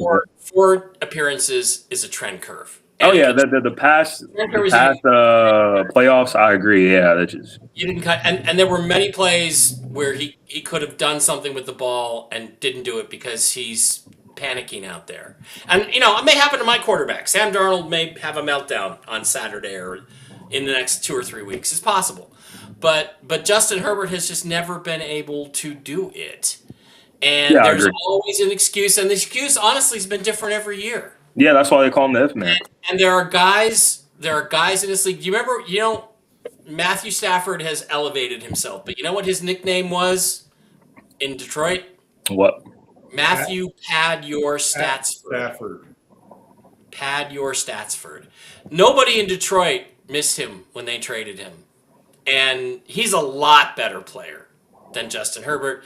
And there are guys that have the physical skills, but it's all about your heart. It's all about. And I don't know. I just don't see it. No, yeah, I agree. Who was it? The Redskins, the Commanders, whoever they were then, when they passed on him for the defensive lineman, the pass rusher, Chase Young. Yeah. I thought they were insane. You got to take Justin Herbert, but yeah. I still do believe because big stats, but Justin Herbert, Andrew Luck, Peyton Manning, and Tom Brady are literally the only guys throughout X amount of years to put up X amount of stats through a season, passing yards, passing touchdowns, and it shows that's why I say the previous playoff expenses. I can't agree with you. He didn't do what he needed to. But this year, I'll just throw that. Over the years, it'll be proven out. But right now, I got a 4-year start. Now, having said that, one spectacular performance or series of performances in one playoff run erases everything I just said. But sometimes you get a feel for guys that you either got it or you just don't got it. And I don't know what it is. But going back to Russ in 2012. I'm like, Pete Carroll's going to start this rookie 3rd-round pick. I'm like, this is why you'll never win a Super Bowl, Pete. And then I saw it was a preseason game against the Chiefs, and I knew within 10 plays, this guy's going to win us a Super Bowl. There was leadership. There's something, and I just don't see it from Justin Herbert. Yeah. The it factor and the ick factor. All these I factor. When John Harbaugh or Jim Harbaugh signed with the Chargers, he said the one thing he wants to do is to get Justin Herbert to the Hall of Fame. And statistically speaking, he can do it. But as far as winning playoffs, and he tried to go out and he drafted John Alt and he drafted the other. They traded, Rashawn Slater. Yep, and they even got another guy. He was out there, but he's bad now. He's looking like a buzz. Zion Johnson is his name. Yeah. He was ranked 29 out of 40. So guys get injured, but I don't know. I don't know if the future holds much. And they play in that sterile stadium, LA. There's no fans in LA. There's not people here. I don't know. We'll see. Jim, Patriots get the win. Just taking care of business in a close one, a low-scoring one. Yeah, this is the game that I liked. But I was just miserable from Mike and I, losing our parlay bets. That my heart was just ripped out, And I said that the Patriots are going to win this game, and I didn't bet it. If I had bet it, of course, Monday morning quarterback, it's 2020. Chargers were 5-0 straight up in primetime night games. This was a night game. But teams that played Denver the week before were 2-6 straight up and 0-8 against the spread, which were the Chargers.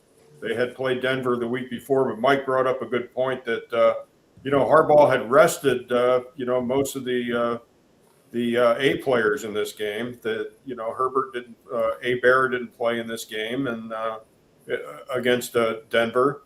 Teams that played the Broncos are 4-12 straight up the week after, whether it's in Denver or whether it's on the road. Denver, just tends to beat up teams like the Detroit Lions did last year. Patriots, conversely, 13-1 straight up and 11-3 against the spread.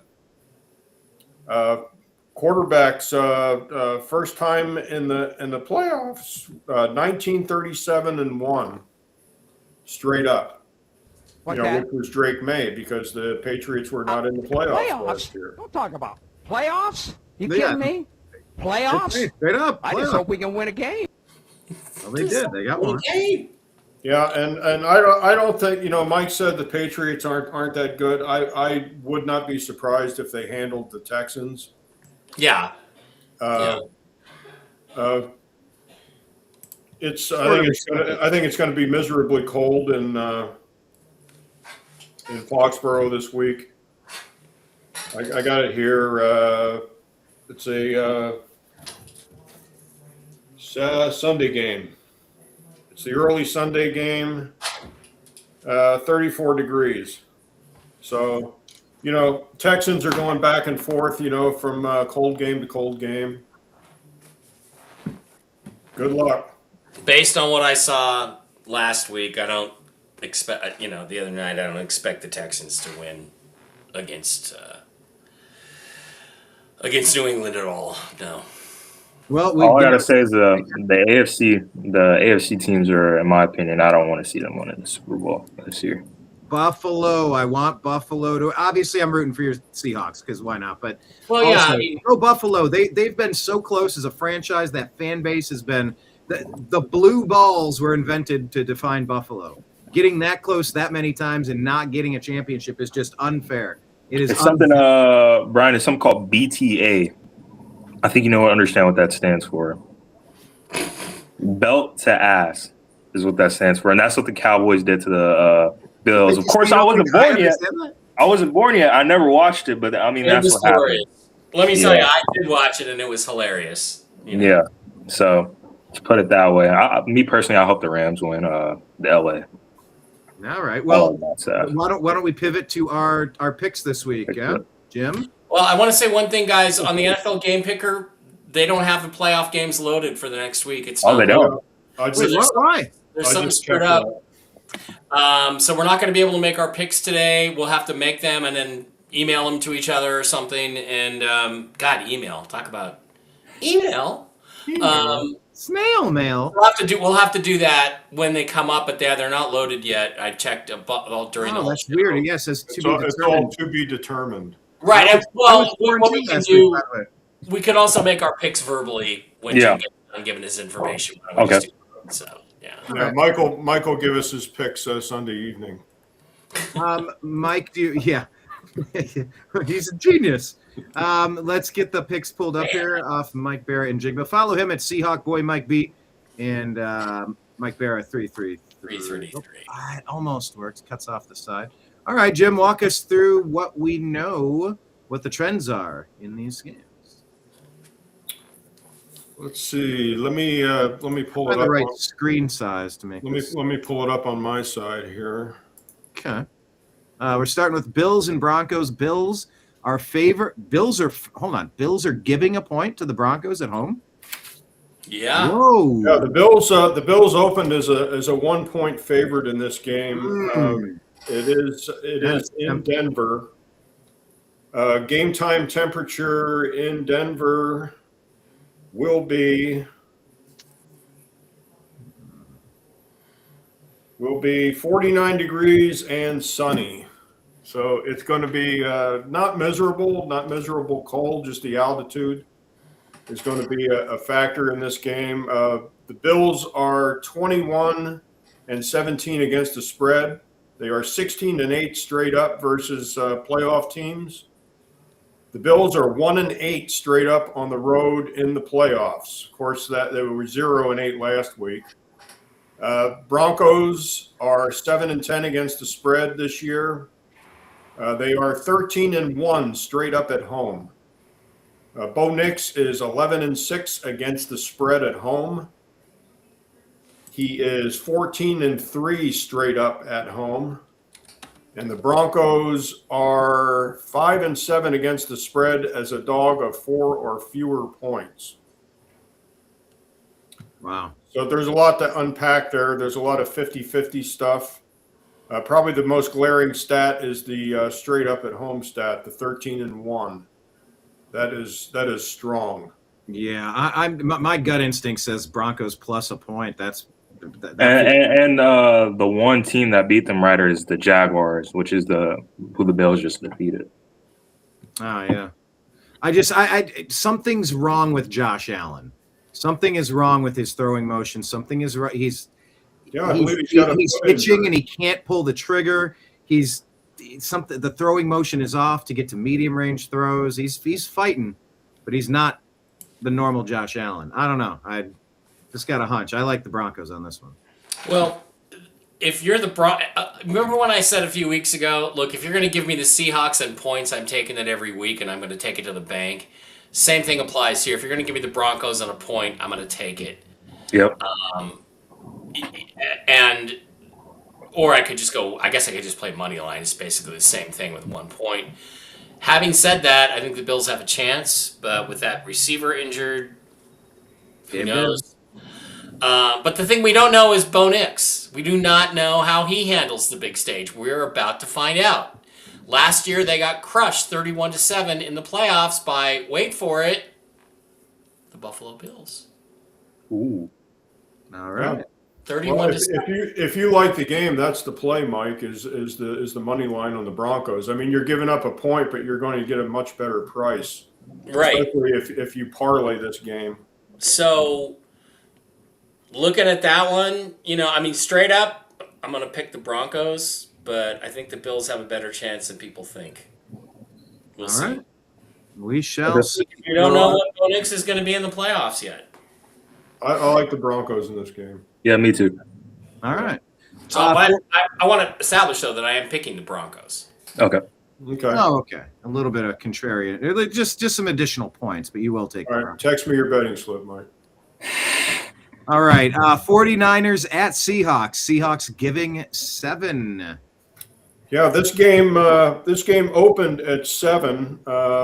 Mike put this number out 2 days ago when it was first posted. Last night it was bet up to 7.5. So there is Seahawk money coming in on this game, and right before our show today, I ran it up on Boyd Sports, and it is back to 7.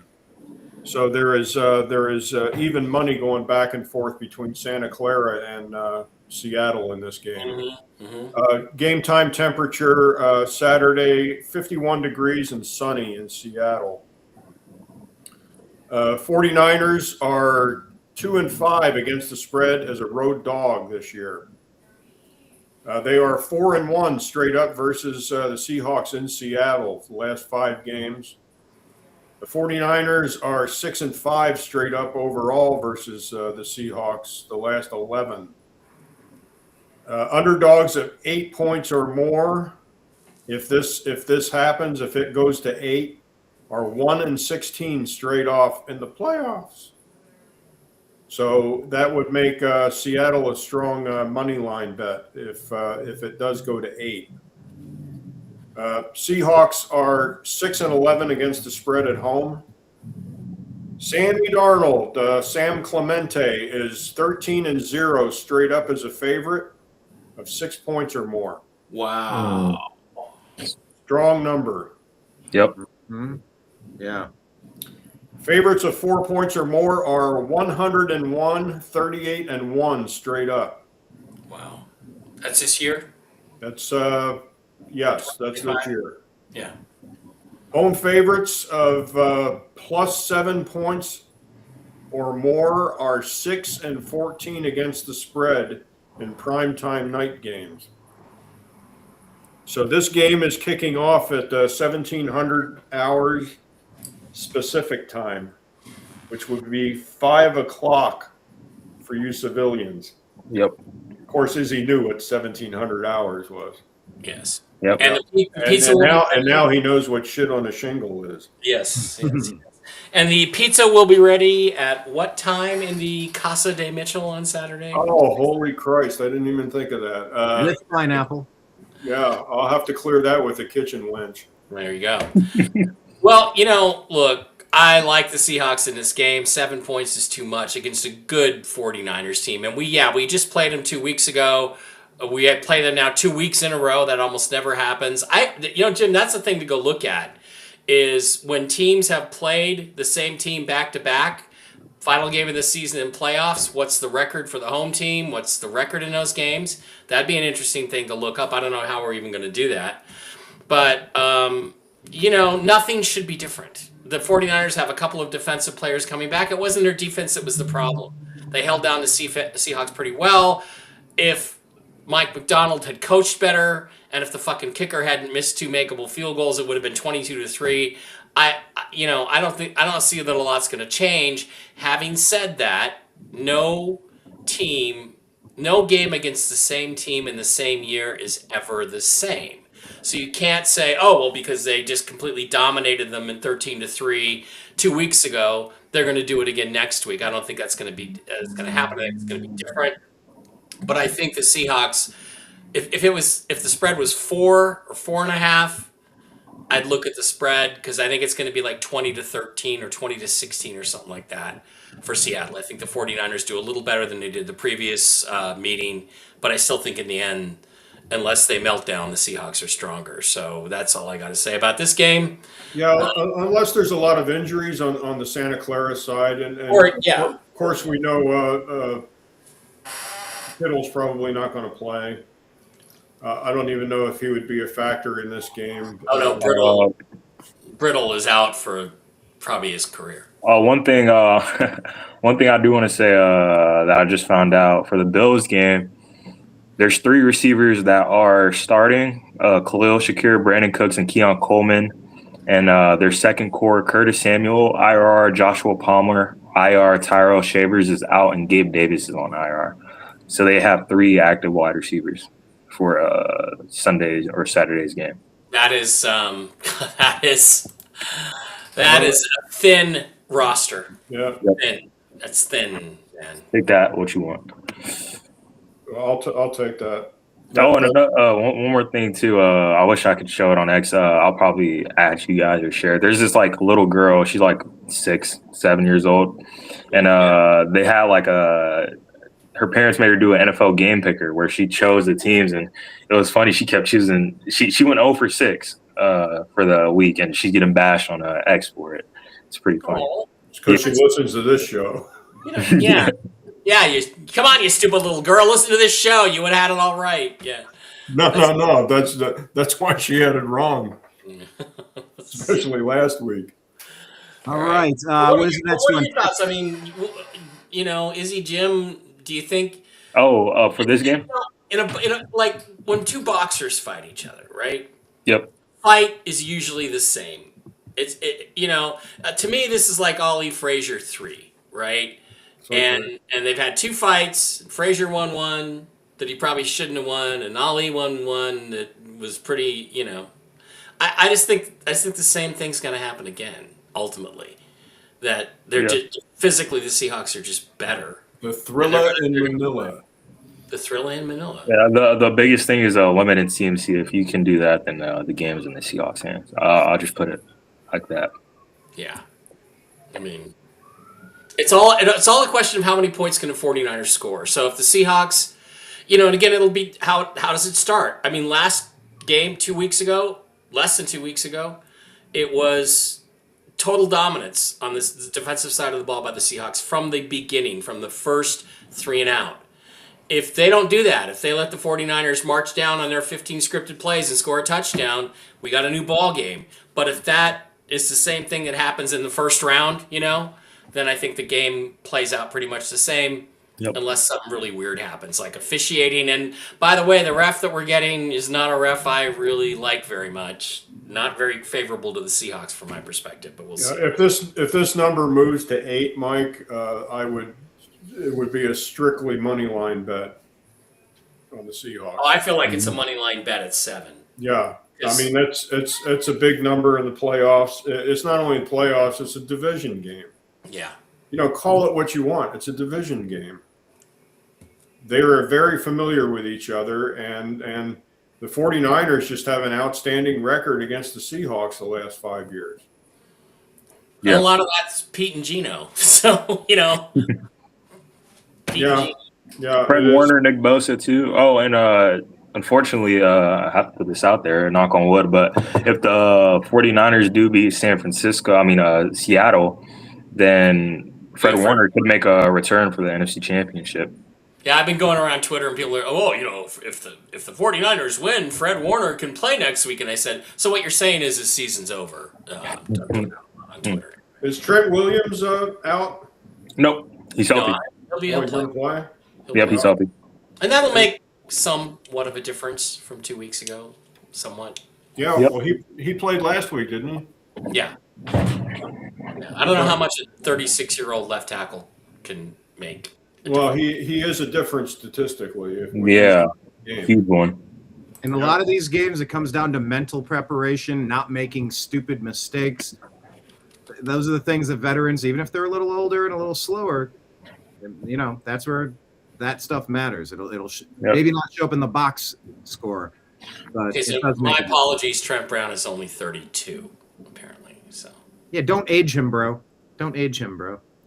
All right, let's bounce to the next one. What do we got? I think. Oh, I screwed up. Hang on. That's all right. Texans and the Patriots. Patriots, Jim. Okay, this game opened at 2.5. Patriots being favored. It was bet up to 3 as of a couple hours ago. The over/under in this game was 40.5. That's been bet up to 41.5. So people are betting the over in this game, and they seem to be betting the Patriots. The higher that number gets, the more of an indicator that there's money coming in on the Patriots. The Texans 10-0 straight up.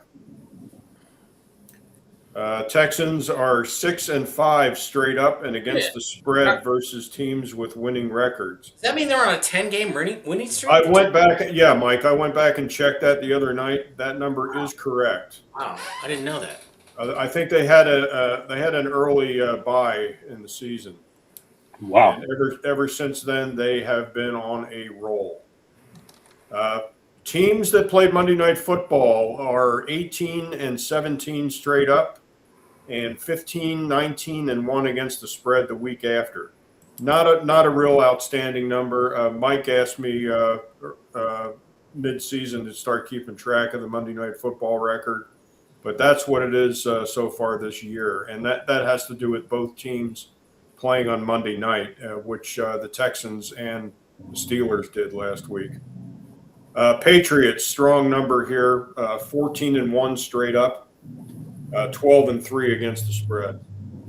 Game time temperature in Foxborough, 34 degrees, partly cloudy. Okay. Yep. Points. That Texans defense is legit. I know you can look at the Steelers and think that you have, just an offense not going anywhere, not doing anything. I get that, but just all year long, that Texans defense has been showing up. I can't count them out of anything. Are they 3 points worse than the Patriots? I don't know. You gotta ask yourself though, Brian. Did the Texans empty their magazine last week against Pittsburgh, because they dominated Pittsburgh? Yeah. I don't think so. I think they got plenty more. I mean, are they significantly banged up in a way that I'm unaware of? Nico Collins. Nico, yeah. Their best that receiver. Hurts a lot. Nico. That hurts a lot. So, yeah. Not going to be on defense. That won't affect the defense, but he's questionable with a concussion. Him and Justin Watson.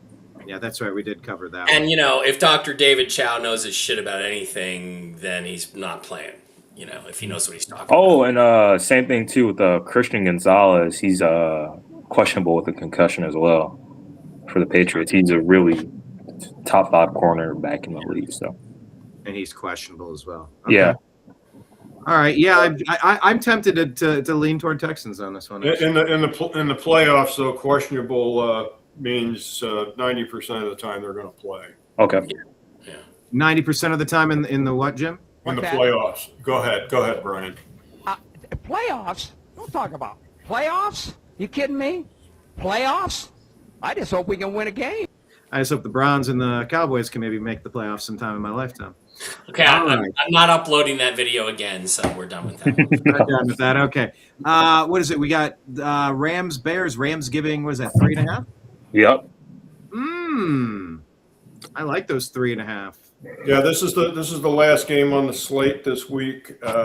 Rams opened as a 3.5-point favorite. As of a couple hours ago at Boyd Sports, they are still 3.5. The over/under's been all over the board on this game. This game opened at 51.5. It was bet down to 51, and it is now 48.5. And that's probably because of the weather.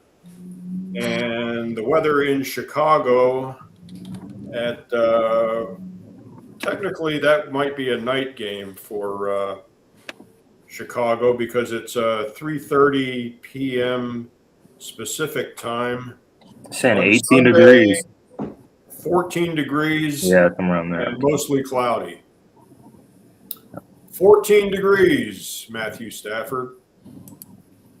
Yep. Rams are 19-9 against the spread. They are 11-5 against the spread as a favorite.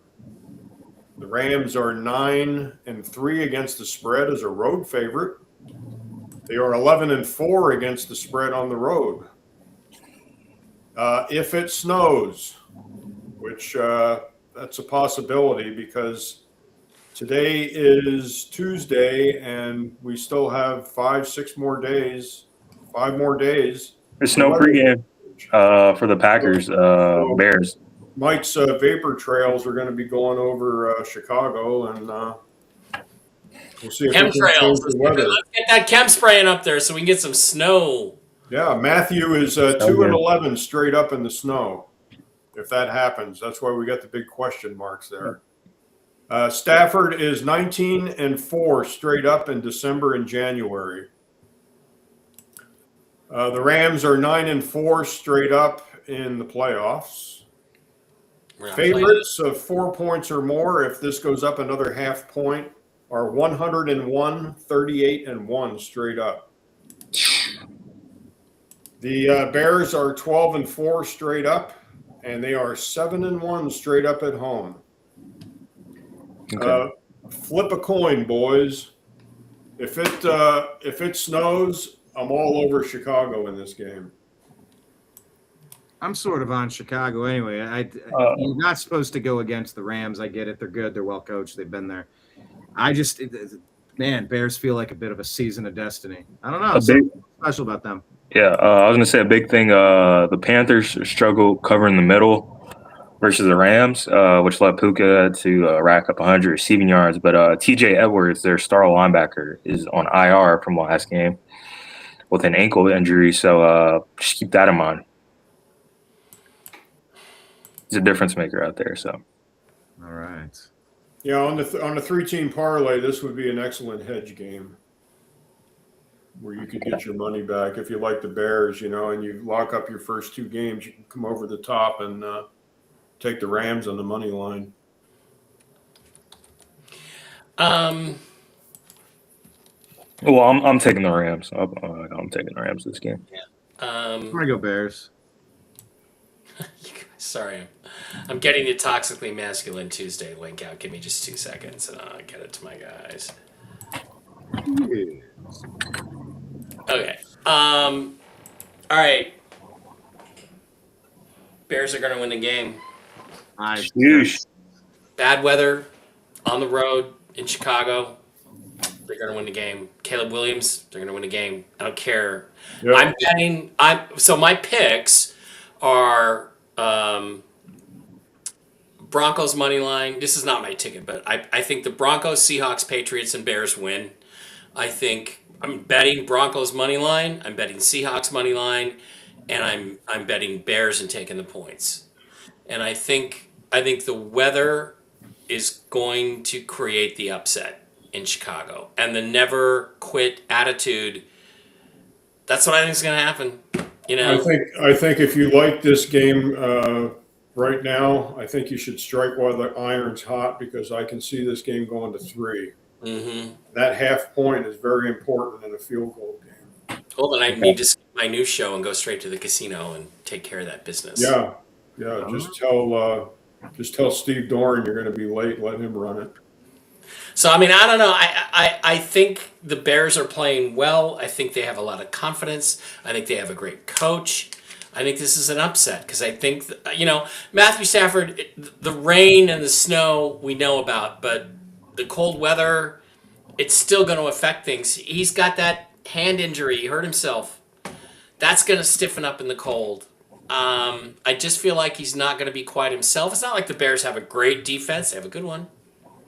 Yep. And they got Caleb. Also, they could look to the run game, which they haven't done a lot, but they do have Kyron Williams and Blake Corum in the backfield. Yeah. So the Rams it's not like the Rams aren't good. And it's part of it is I don't want to play the Rams in the championship game. Not that, but frankly, Caleb Williams scares me more than Matthew Stafford does when it comes to an NFC championship game. So that's all I got. Well, if the Seahawks end up beating the 49ers like we think that they would, and the Bears win the game, then the Bears have to go to Seattle. Mm-hmm. Well, we don't need to put the cart ahead of the horse too far just yet. One of these 8 teams is going to win a Super Bowl, though. That's what betting football is all about, Brian, is putting the cart before the horse. Okay, that's fair point. Sheed Band says Trent Williams is 60 to 70%. He was hobbling last game, and the Seahawks are going to curb stomp the Niners. Hope so. I mean, of course. Yeah, I hope so too. How they put it, nobody wanted to see the 49ers and Seahawks win. Yeah. But I'm glad the Eagles lost, and I hope the 49ers hit the road next. The thing about this Seahawks season for me as a Seahawks fan is it would be at this point with all they've accomplished, they at least deserve the stage, I think, of playing in the NFC Championship game, regardless of what happens. So I'd really like to see them win this game because they deserve to be in that championship game, I think, more than the 49ers do. Although the 49ers could beat them. Shit could happen. They're good enough. So. All right. Well, we shall see, and we can't make our picks because the site hasn't updated. Now let me double check and just. I know I'm doing this quick on the divisional to be determined. How? Yeah, one job, NFL game picker, one job. Yeah, that's never happened. That's pretty LeMay, isn't it? Yeah. When are the games this week? They're all. What are they? Saturday afternoon. 1 o'clock, 1:30, right? And then Saturday night, and then Sunday afternoon and Sunday night. And what do you notice about these games, boys? We brought this up last week. Huh? They're important. They're all outdoor teams. All outdoor teams. Except for Houston. Games are all played outdoors. Are the Rams technically an indoor team, Mike? Yeah, I would say so. Yeah. It's basically a dome. Yeah, haven't been there. But the Super Bowl, outdoors. That's correct. I'm here for it. All right, cool. Let's go around the horn. Mike, advertise your show tonight. Tell people where to follow you. Yeah, Toxically Masculine Tuesday. We're going to cover the news the same way we cover football in about an hour. just got time to go make a Marie Callender's chicken pot pie. We're talking about the revolution in Iran. We're talking about the golden oil Venezuela thing. Mm-hmm. We're going to be talking about the Greenland sale, conquest, whatever it's going to be. Whether the United States should be in NATO anymore or the UN, or is it time to bring our boys home, let the Europeans fight their own wars, and all that stuff's going to be on the table. And it's going to be an asymmetrical news analysis. You're not going to get anything that you're going to see on Fox News or MSNBC or CBS or PBS. You're going to get the real news. You're going to get inside stuff. You're going to be talking, listening to guys who know people on the ground. Dr. Brooks Agnew, one of my co-hosts, he's got friends in Ukraine. They've been there from the beginning. So it looks to me like the world is on the brink of a huge change in many different aspects of our lives. And I think this week is a big week. So let's talk about it. And I'll see you there in about an hour. All right. And check it out. Mike Bara 333 and all the channels. Izzy, you should check out that show. Get some geopolitical experience from when they send you to somewhere after your boot camp. Yep. Leave us with the message. Leave us with something tonight. Ask for Greenland, buddy. It's cold, but it's safe. And it's going to be booming, by the way. It's going to be booming. Yeah. They're going to bring in all the Panama City prostitutes right up to Greenland when you guys go there. When the new place gets built. Izzy, final thoughts? Did I say that? Some great games to look forward to. Yeah. And, I don't know. Maybe some new countries to look forward to. I don't know, some new territories, whatever you want to say. Whatever they are. Yeah. We'll find it. Like Nancy Pelosi said, can't wait to pass it to find out what's in it. Can't wait to find out what happens in the news. Well, now we know what's in it. Yeah. Jim, you're always good for a bit of wisdom at the end of this. Watch Toxically Masculine Tuesday tonight. Dr. Brooks Agnew. I met Dr. Agnew. What was it? 2 years ago, Mike, when you first got into Vegas. Yeah. One of the top 10 smartest people you'll ever talk to. Yeah. It's like Mike says, you can't ride in a taxi cab with Brooks Agnew without opening the door and being smarter. Yeah. Yeah. If you want to learn something other than the horse shit that you get on national news, watch Toxically Masculine Tuesday. You'll get the truth. All right. And we have dating pointers too. So Whiskey and Wisdom does that too. yes, I do. All right, everybody. Thank you for being here. Let's try to remember to place our bets. Let's text each other when someone figures out that it's working, so we can. Yeah, I will. Okay. I will, and let you guys know that it's up and working, and I'll make my picks. You need a screenshot for evidence, Brian, or do you trust us? Well, I mean, we're going to enter it. It'll be in the. Jim, any one of us, any one of these weeks could have gone back and changed our picks right before the games anyway. So we could have been doing that a couple of times. Izzy, you've done that too. Yeah. Anyway, all right. Well, we will be back. I guess we're roughly going to plan on Tuesday at 3 p.m. Eastern. Yeah. Guess so. We'll try to see as it gets a little closer. But thank you all for being here on Strictly Football Season 2, Episode 25 or 26. Thank you all. Appreciate you. I love you. And we will talk to you again soon. Take care, everybody. All right. Peace out. I'm Eric Metcalf, and you're watching Unhappy Hour.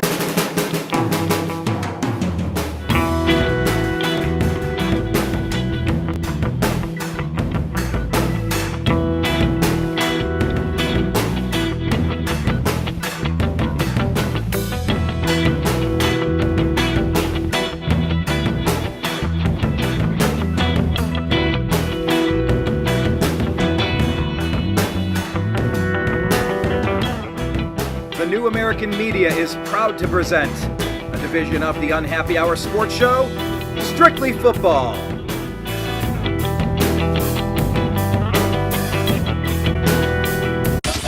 It's the